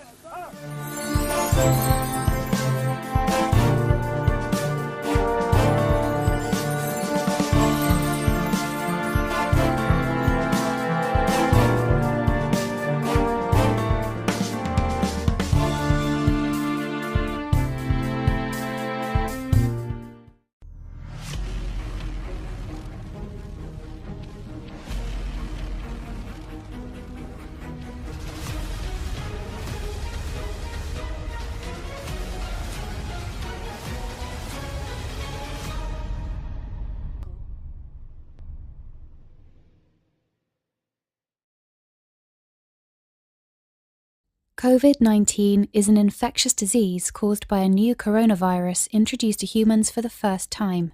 It is spread from person to person, mainly through the droplets produced when an infected person speaks, coughs, or sneezes. These droplets can land in the mouths or noses of people who are nearby. These droplets are too heavy to travel far in the air. They only travel approximately 1 meter and quickly settle on surfaces. This is the reason person-to-person spread is happening mainly between close contacts. The exact time that the virus can survive on surfaces is not yet known. So it is wise to clean surfaces regularly, particularly in the vicinity of people infected with COVID-19. Hands touch many surfaces, which can be contaminated with the virus. You should therefore avoid touching your eyes, nose, or mouth, since contaminated hands can transfer the virus from the surface to yourself. When coughing or sneezing, cover your mouth and nose with the bend of your elbow or use a disposable tissue. If a tissue is used, discard it immediately into a closed bin. The most effective way to prevent the spread of the new coronavirus is to clean your hands frequently with an alcohol-based hand rub or soap and water. This will eliminate the virus if it is on your hands. Stay healthy and prevent the spread of COVID-19.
We are here today to celebrate my exhibition, for people to see what I've been doing for the past 10 years or so, because majority of the works that you are seeing on display are 10 years or 12 years old, because they are transformative in nature. Because over the years, I've been building on them idea-wise, according to what is going on within the country, what is going on in my environment, what is happening to me. So those are the things that informed whatever you are seeing on display here.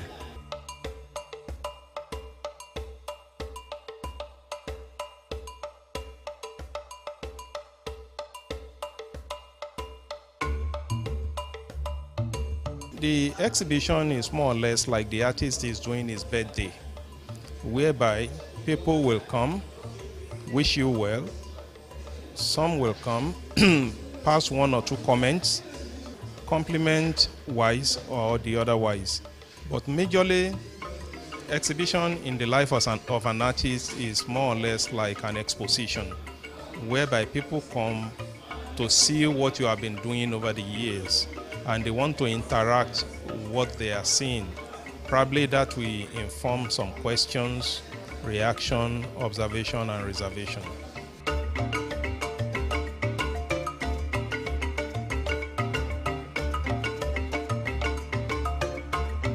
I pick out 35 works out of about 100 that I have in the studio. I pick out 35. And those 35 were carefully chosen for people to see for the past 10 years how far I have been moving. You understand? Because I started my journey from the Polytechnic to Universal Studio of Art to University of Benin, to Obafemi Awolowo University, Kunle Adeyemi Studios. So when all these places that I mentioned, you will see the reflections in the works on display. Because when you are looking at the print, you should be reflecting at Kunle Adeyemi Studio. when you are looking about some of the expressionist work there, we should be talking about Ife. When you are looking at the landscape, we should be talking about Universal Studios of Art and some other things.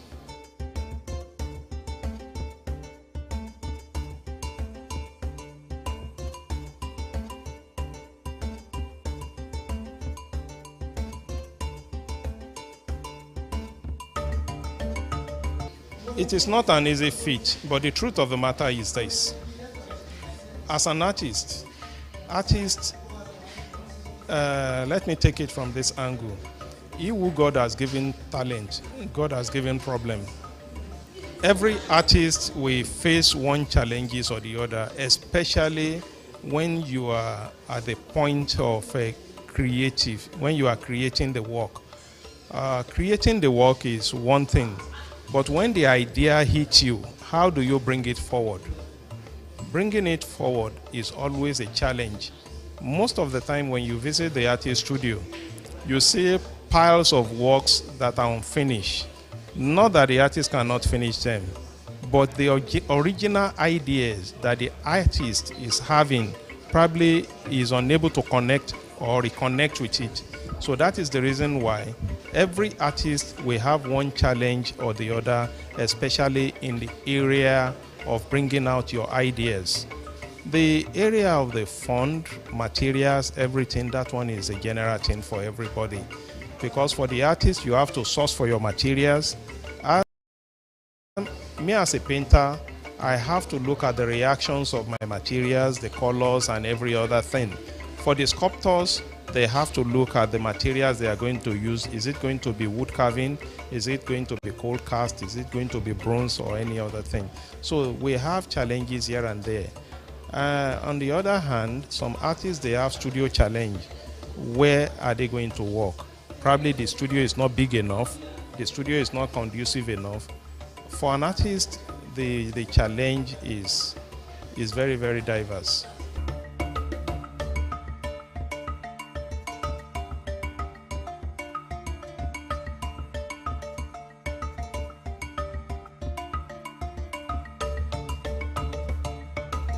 what inspires me most is life in itself. Life generally. Your day-to-day activities is one of the major things that challenge every artist. Every artist will draw inspiration from what is happening around us, your personal life, your environment, the political situation in the country. Those are the areas that we draw inspiration from.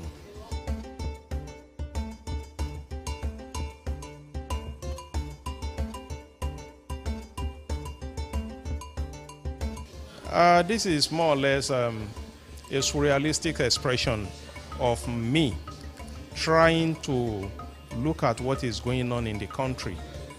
You understand? I merely use the lizard as a metaphor of what is going on in the country. I use the calabash more or less like a globe. That is the Nigeria. That's why you can see green, white, and green. You understand? And the general populace entirely. So I'm using this lizard here to represent Mr. President, because I titled it the flag bearer. Is the one that everybody will be referring to as Mr. President. And that is the chief of staff up there, the person in charge of the administration of the presidency or the governor office. And every other lizard there, you can see that we still have some other citizen, other lizard in green, white, green, here and there, you understand?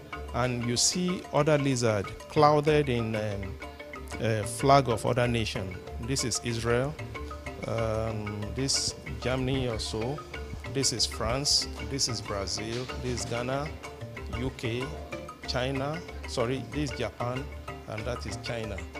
So I use all this lizard to suggest other nations that are benefiting from Nigeria. And you see the ministers, I use all these other lizards as the ministers, the governor in the country, you understand? So majority of our political leaders, they are under-dealing, you understand? They are the one more or less eating the fruit of the nation without Mr. President knowing anything about it, because Mr. President is up there, you understand, discussing with the world power. Meanwhile, the commissioners, the ministers, the governors, they are down here trying as much as possible to milk the fruit of the nation. So now you can see this one here. This one have succeeded in going up, discussing with Mr. President in itself. So Mr. President is here, and this is China. Because when you look at everything that we are using today, from our phone to our road construction, everything, China are already taking over. So the Chinese are already discussing with Mr. President, while the commissioners, the ministers, every one of them are under-dealing at the background. That is why some ministers are more richer than the president, some governors are more richer than the president, even some local government chairmen are richer than the governor. So if we are unable to solve these corruptions going on here, it is going to lead us to that place where we have the other work there. That other work is what I title civil action. That if you are unable to solve the problem here, the country is likely going to go in flame, whereby we are going to have massive protests. And if at that point we are unable to solve that problem of that massive protest, it will lead us to the third work, whereby the nation will experience outright war. So you can see here, so that is why I titled this work Premonition. Premonition is that what I am more or less predicting, what is likely going to happen if this issue of insecurity, corruption, nepotism, tribalism, if we cannot solve all those problems at this stage, by the time we get here, there is going to be massive unrest in the nation, whereby you see people will come all over. All Nigerians will come from wherever they are, and they are going to have massive protests in Nigeria. So if we are unable to solve that problem here, then we are going to move. That will lead us to the total breakdown of law and order, whereby the country will go in flame. You understand? The country will go in flame, well, whereby we are going to have outright war. As at that time, the issue of negotiation will not be there again. So at this point, if you are unable to still resolve it, then the country will disintegrate. You can see that at this point, the green, white, green is gradually fading off. So we have the fourth one that is suggesting that if at this point we can still not get it right, that the country will break into pieces, whereby everybody will go their different ways. So that is the political angle of this exhibition. So we still have the other aspect that deals with our cultural landscape, our day-to-day activities like the market scene that you can see there. That is our day-to-day activities that is happening around us. So that is the motive of this exhibition, to translate messages to people.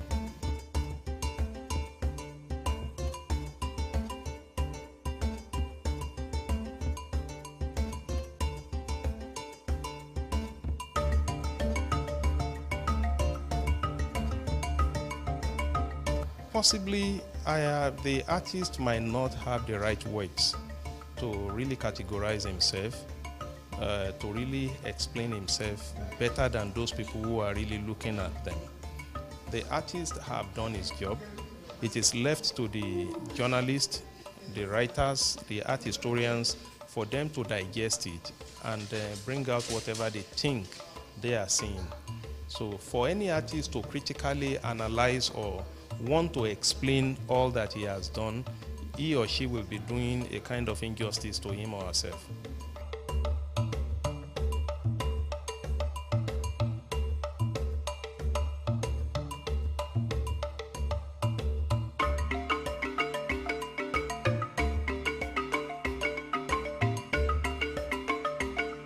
Art is inborn. Though we have some persons that they will go and learn how to draw, but as an artist, once you call yourself an artist, it means it is inborn. So whatsoever you are going to create will come naturally, either in the area of sculpture, painting, graphics, ceramics. It will come naturally. So the reason why the artist will go to school is for artists to be refined. Every artist at the tutelage were more or less like a crude oil. When you tap crude oil from the ground, it will have to go through refining process, whereby you get some other valuable materials from the crude. So from the point, your entry point into the school, you are crude. You go through the school for you to be refined. So when you are refined, that is when you either become a painter, a sculptor, a graphic artist, a cinematographer, or any other thing. So at that point, that is when you say that I'm a professional, I'm an artist, I'm a painter. But at the point of when you enter the school, you are nobody.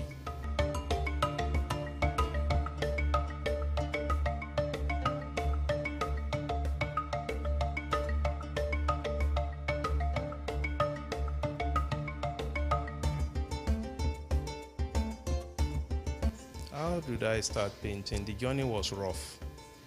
It was rough, smooth, bumpy, but we are here today.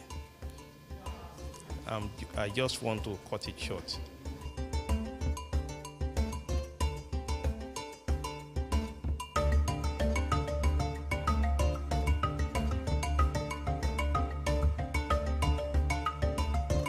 Olojo is not a hidden phenomenon in the visual arts. He's been there, he's been paying his dues, and so whatever that's going to happen, particularly in the area of exhibitions or in the area of research in art, you can always trace it, to some few individuals who are making it work in this climb. So Olojo particularly is not a hidden name in visual art, so he's actually a very famous artist, so we must hear what happens sometimes when he's having a show like this.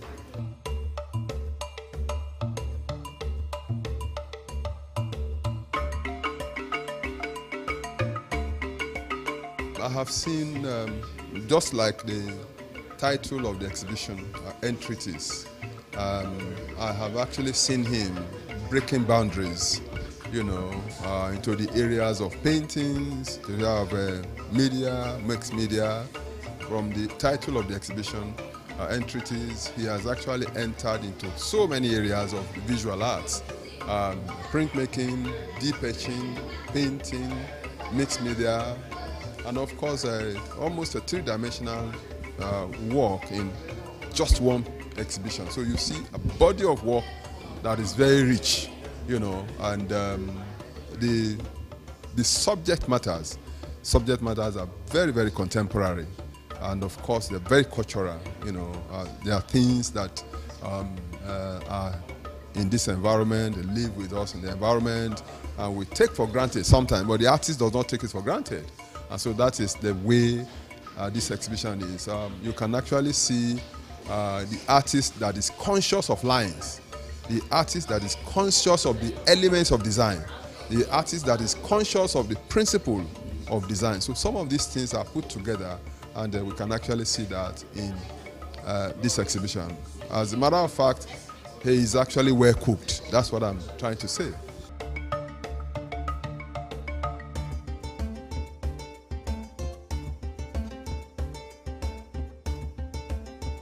The importance of exhibitions like these are very, very numerous, but I would be able to tell you some few ones. Well, the artist in his studio or in his studio is actually making research, working, using different materials to put down his vision or visual into form.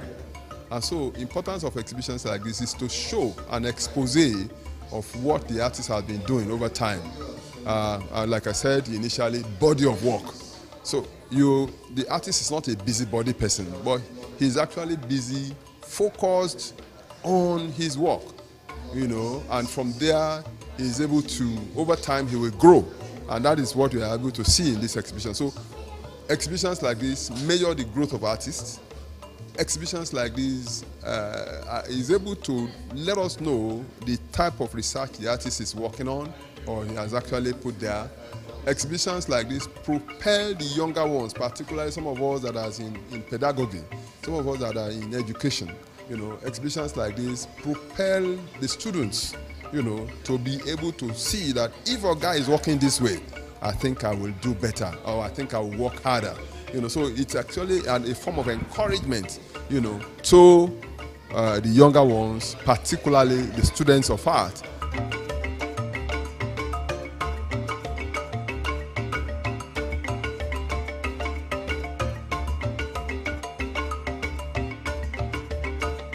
And more importantly, again, is a means of value or a measure of value to the clientele. How do I mean?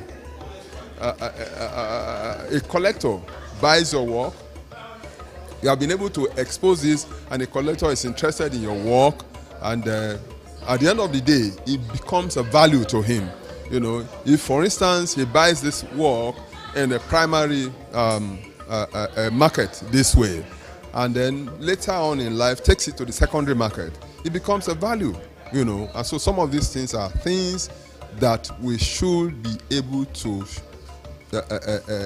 expose our people to, particularly in the area of exhibitions.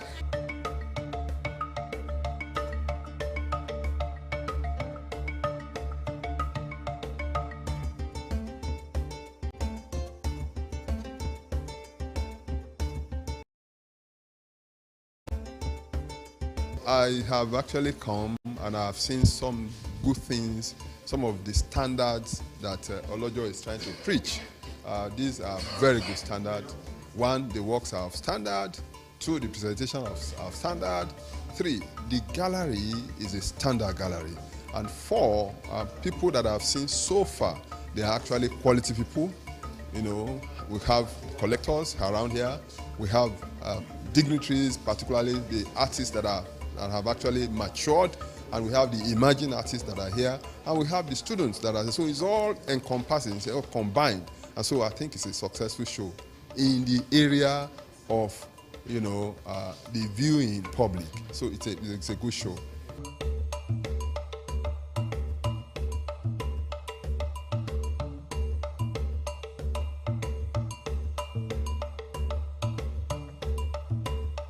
very, very happy. You know, the Yorubas will say, when your child is growing big, you feel happy. I am very happy. I taught him as a student. We were colleagues, and now he's rising up. So I'm happy with the progress he's making. The thematic contents are large, beautiful. Starting from the masquerades, you go to landscape, you go to portraiture, you go to still life, and the composition. He has been able to show the dexterity of a good draftsmanship. And when you see the works, you will know that this man understands what art is all about. His colors are art colors, very, very rich. Well, somebody said it long ago, we don't document things. Olojo has been able to document so many things for us to see. And this is going to be for prosperity. You wonder why the European countries don't pride themselves in their technology, but the art. Why? It's because art lives forever. According to Papa Hima, he said, a country erodes and the dust blows away, and nothing matters. 1,000 years makes silly science. Only those who practice art live forever. You'll be surprised the way Egyptology, the Greek art, and the old ones, are making waves. And the same thing with old art. Okay? So what Olojo is doing is recording them for prosperity. And then in years to come, you will know that, oh, somebody has passed through here.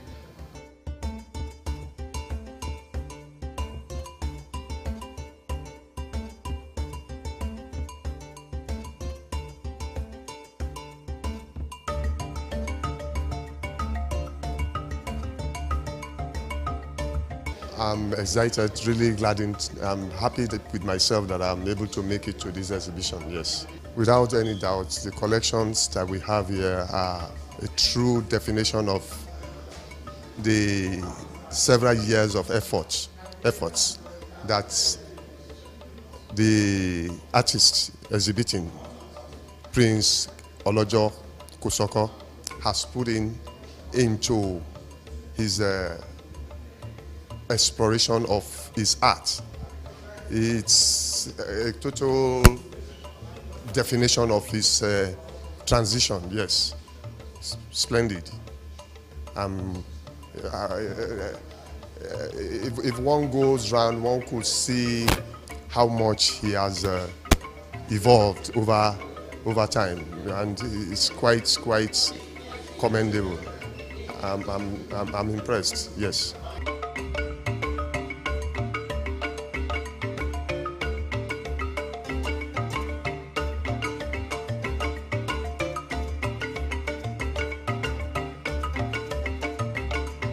It is to bring to the society the consciousness that is responsibility of artists to bring to consciousness, calling the society into what a society should be. Art is a medium of expressing the happenings in the society. Our environment, our culture, our general being. And when the artist comes up with an array of works that expresses this whole gamut of our life, is to bring us to consciousness of what is happening around us and help the society to reevaluate itself and then forge a way forward. Yes, that's the purpose of art exhibitions, for us to get to know ourselves, where we are coming from, where we are now, and what we should be projecting forward.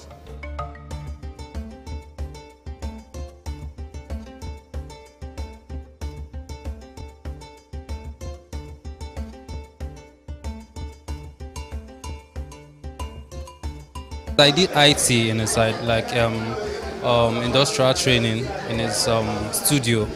And he has been saying a lot about doing a solo exhibition. So I'm happy to witness the solo exhibition because he has been saying this since. So I'm very happy to be one of the witnesses. I'm inspired.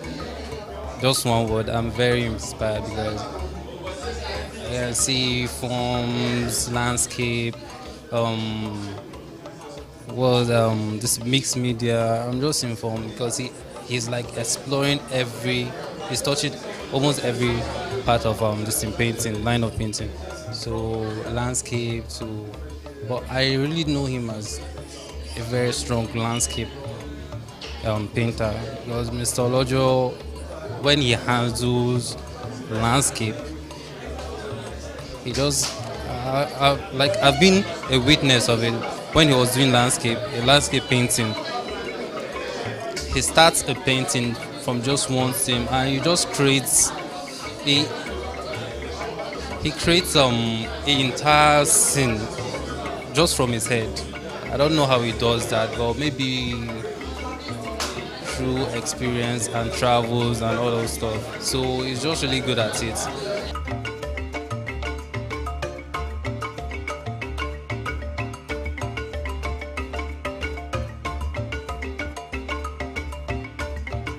Actually saw some works, and the title of the work though, I've seen so many work, like 3 or 4 works that I want to do something about it. Not really doing like in my own way. The title just inspired me, like, okay, this is like one of them upstairs. It says polygamist. So it just inspired me, and I see so many the shapes and colors, the flow of everything. It just inspired me.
Many thanks for staying with us on the newsroom. I am Folashade Ogurinde. The governor of Kaduna State, Nasir El-Rufai, has revealed that some people in Asarok Villa are working to frustrate the victory of Bola Tinubu, the flag bearer of the All Progressives Congress, during the 2023 election. The governor disclosed that those working against Tinubu's victory were those whose candidates were defeated by the APC presidential candidate during the party's primary election. The governor, however, urged Nigerians to stick with the APC, as the party has been able to achieve a lot in the last 8 years despite very difficult circumstances. Governor Samuel Ortom of Benue State has tackled former governor of the Central Bank of Nigeria, CBN, Lamido Sanusi, over alleged attempt to blame him for a recent airstrike in Nasarawa that left several herdsmen dead. Ortom was spoken Tuesday during the inauguration of the Benue Sexual Assault Referral Center at the Benue State University Teaching Hospital in Makodi, the state capital. However, insisted that the anti-open grazing law, which Sanusi reportedly made reference to in the video, is a law that was validly passed by the Benue State House of Assembly, which prescribed penalties against its violations. The presidential candidate of the People's Democratic Party, Atiku Abubakar, has hinted his readiness to work with the candidates of the new Nigerian People Party, Rabiu Kwankwaso, and Labour Party's Peter Obi after meeting with the duo to support his ambition in the forthcoming election. While fielding questions on the persistent PDP crisis, Atiku said each party has its internal crisis and theirs will not be an exemption, but they are looking to solve every difference in no distant time.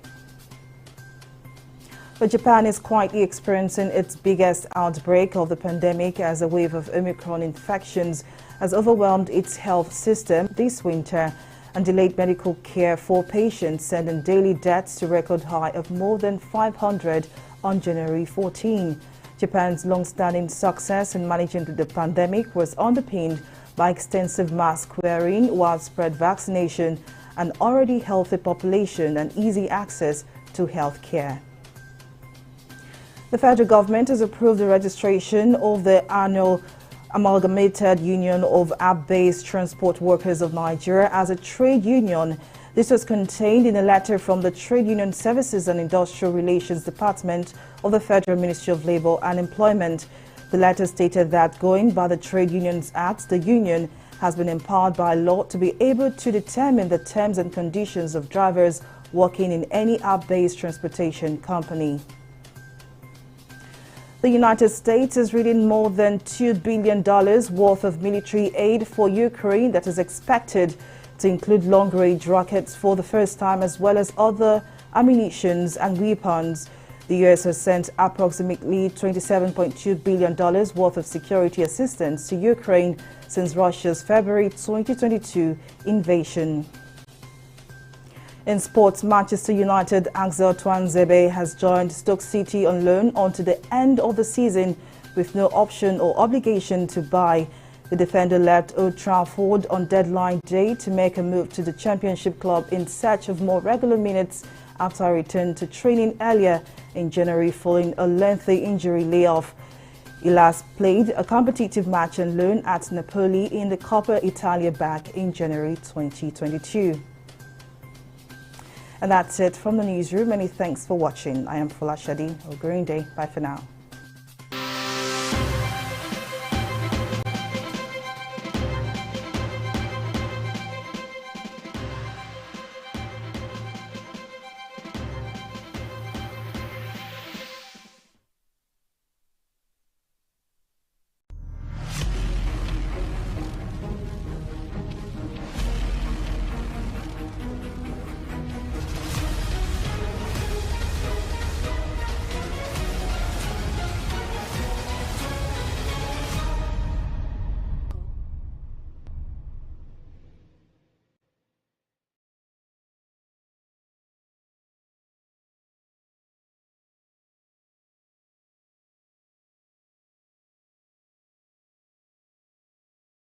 Train from Warri to Itakpe derails.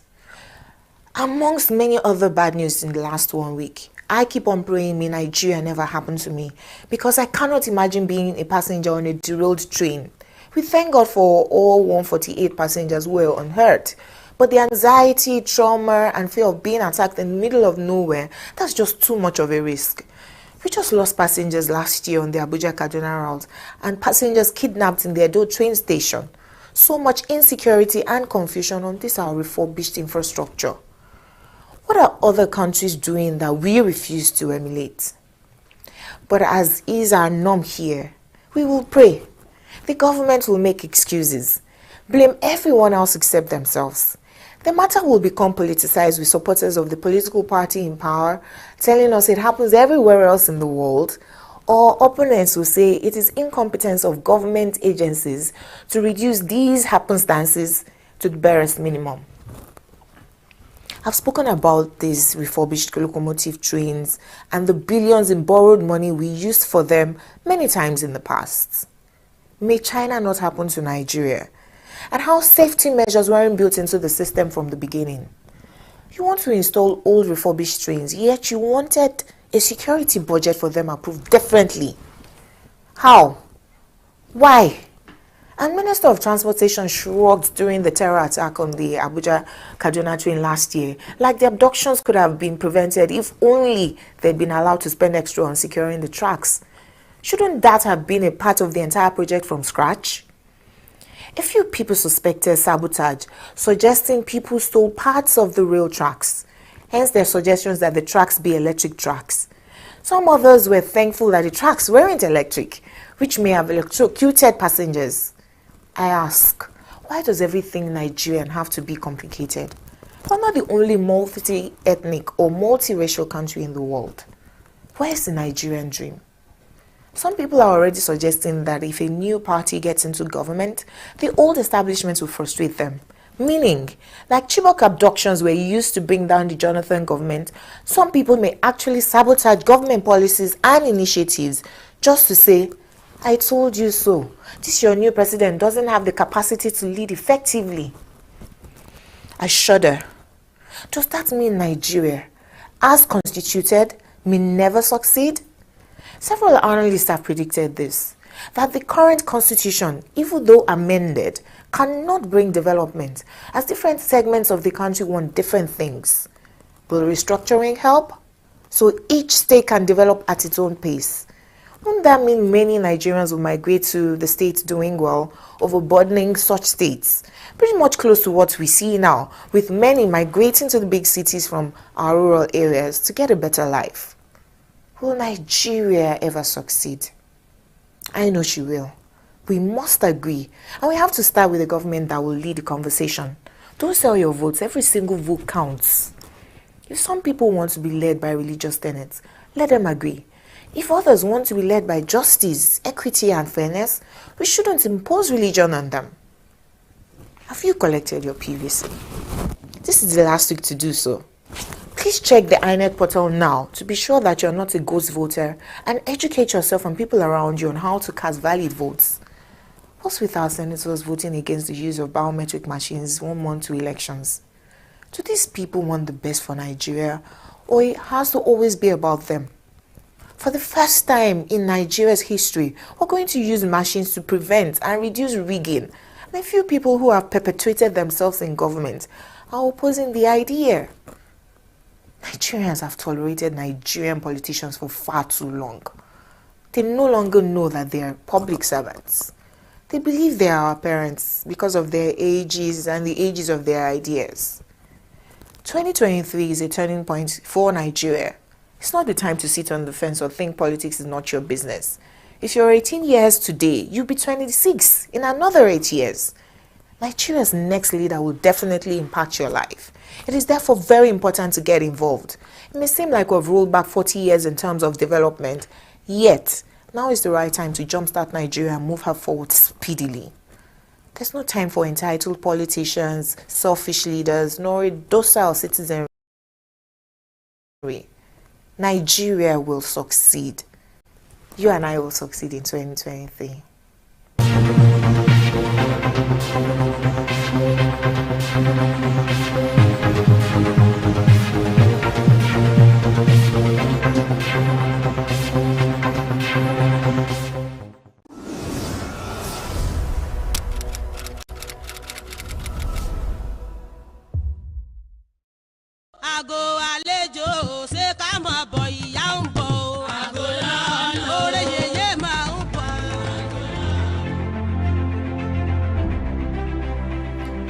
The Oshogbo Sacred Grove in Oshogbo, Osun State, southwest Nigeria, is one of the last remnants of primary high forest in southern Nigeria.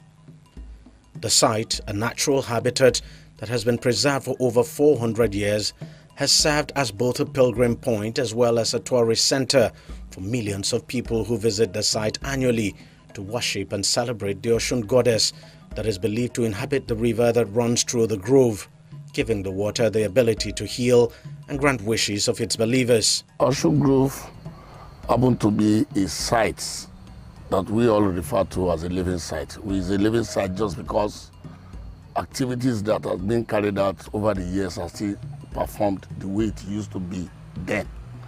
And secondly, it is a site where the worshippers do come to perform every 5th of the day, which means 5 days. They do come.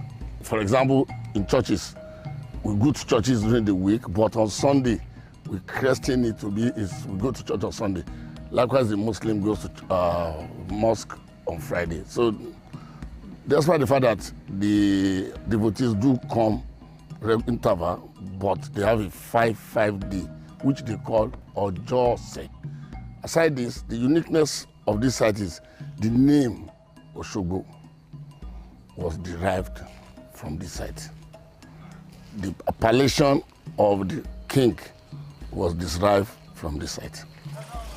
From the entrance, one could feel the tranquility that comes with the well-preserved forest. A little further down comes another feeling of an elevated being's dwellings. This is the Osun Oshogbo Sacred Grove, one of the last sacred forests in Nigeria, along the banks of the Osun River, just outside the city of Oshogbo, Osun State, southwest Nigeria.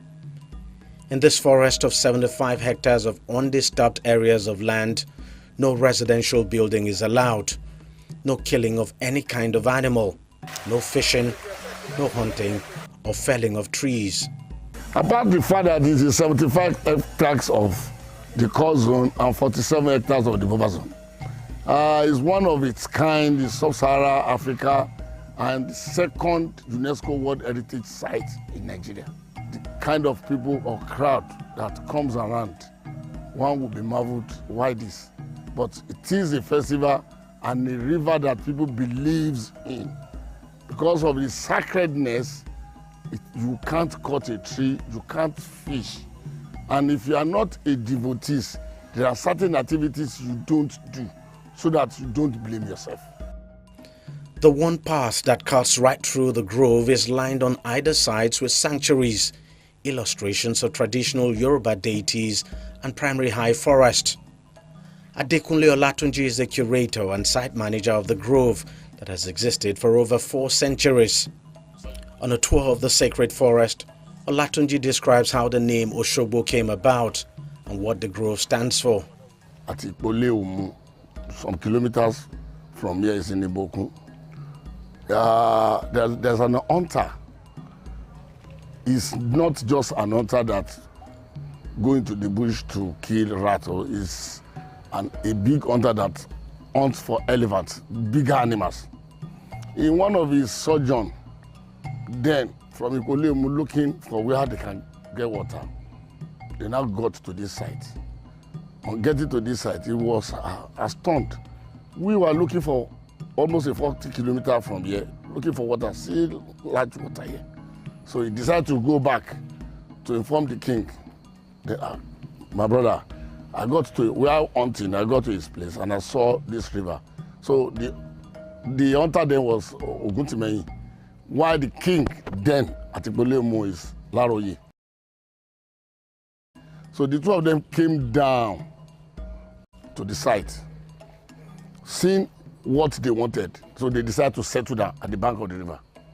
So in one of their trying to rent the tent, a tree now fell into the river. And a voice came out of the river saying, Enyoma darling, you have broken my time, but 84 kuku. So everybody the two of them were so shocked. Who is this person? Simultaneously, the spirit now answered, Oshogbo pele, Oshogbo rora, Oshogbo pele, Oshogbo. That was when they knew they are in Oshogbo. Literally meaning Oshogbo. So now, they now felt, what is the next thing to do? In Yoruba then, if something strange happened, you do divination. During divination, they wanted to know what's happening. So the Babalawo now said, Osun dwell here. You cannot stay with Osun. So they moved from the bank of the river, move up. They now built a hut. That hut today is what we call the First Palace. And there's these promises between them that if we say we should leave this place, as a powerful person, they felt, how will somebody in the river be telling us to leave? So if we are to leave, what will you do for us? And I said, okay, if you are to leave, I will make you prosper. There is no war that will conquer you. Do my bidding, and every year there must be somebody from your lineage to come and bring object of appeasement to me every year. But the grove wasn't always this beautiful and serene. In fact, there was a time it was completely infested with termites until an Austrian artist, Susan Wenger, and her husband Uli Bayer arrived to save the sacred monument. Wenger devoted some 50 years of her life to preserving the forest, and with the help of local craftsmen in the city, she transformed the sacred grove into a sculptural garden with compelling artworks and objects of habitation. Because of them, this 200 acres is now a UNESCO World Heritage Site. When Mama started with the Osun Groves, she started at the area we called Ayedakun. Ayedakun is also part of the groves. Our first two sculptures are still there, where we have Obatala and Yemo. And she did that, not in one place, at the main shrine, Ebu Yamako, and inside the forest there are the sculptures there that she made. And Mama would do the heart with meditating, like communication with the deity before doing any form of art. And Mama got her inspiration, from there, because she stayed there for a while. She was invited to come and see or assist us in treating this termite attack. In doing that, she now fell in love with the culture. So she's so powerful and mystic that if she sleeps, revelations of what she is expected to do for this place will come to her. Then she now felt, for somebody of her status, there's a need for her to have people to work with. Then she now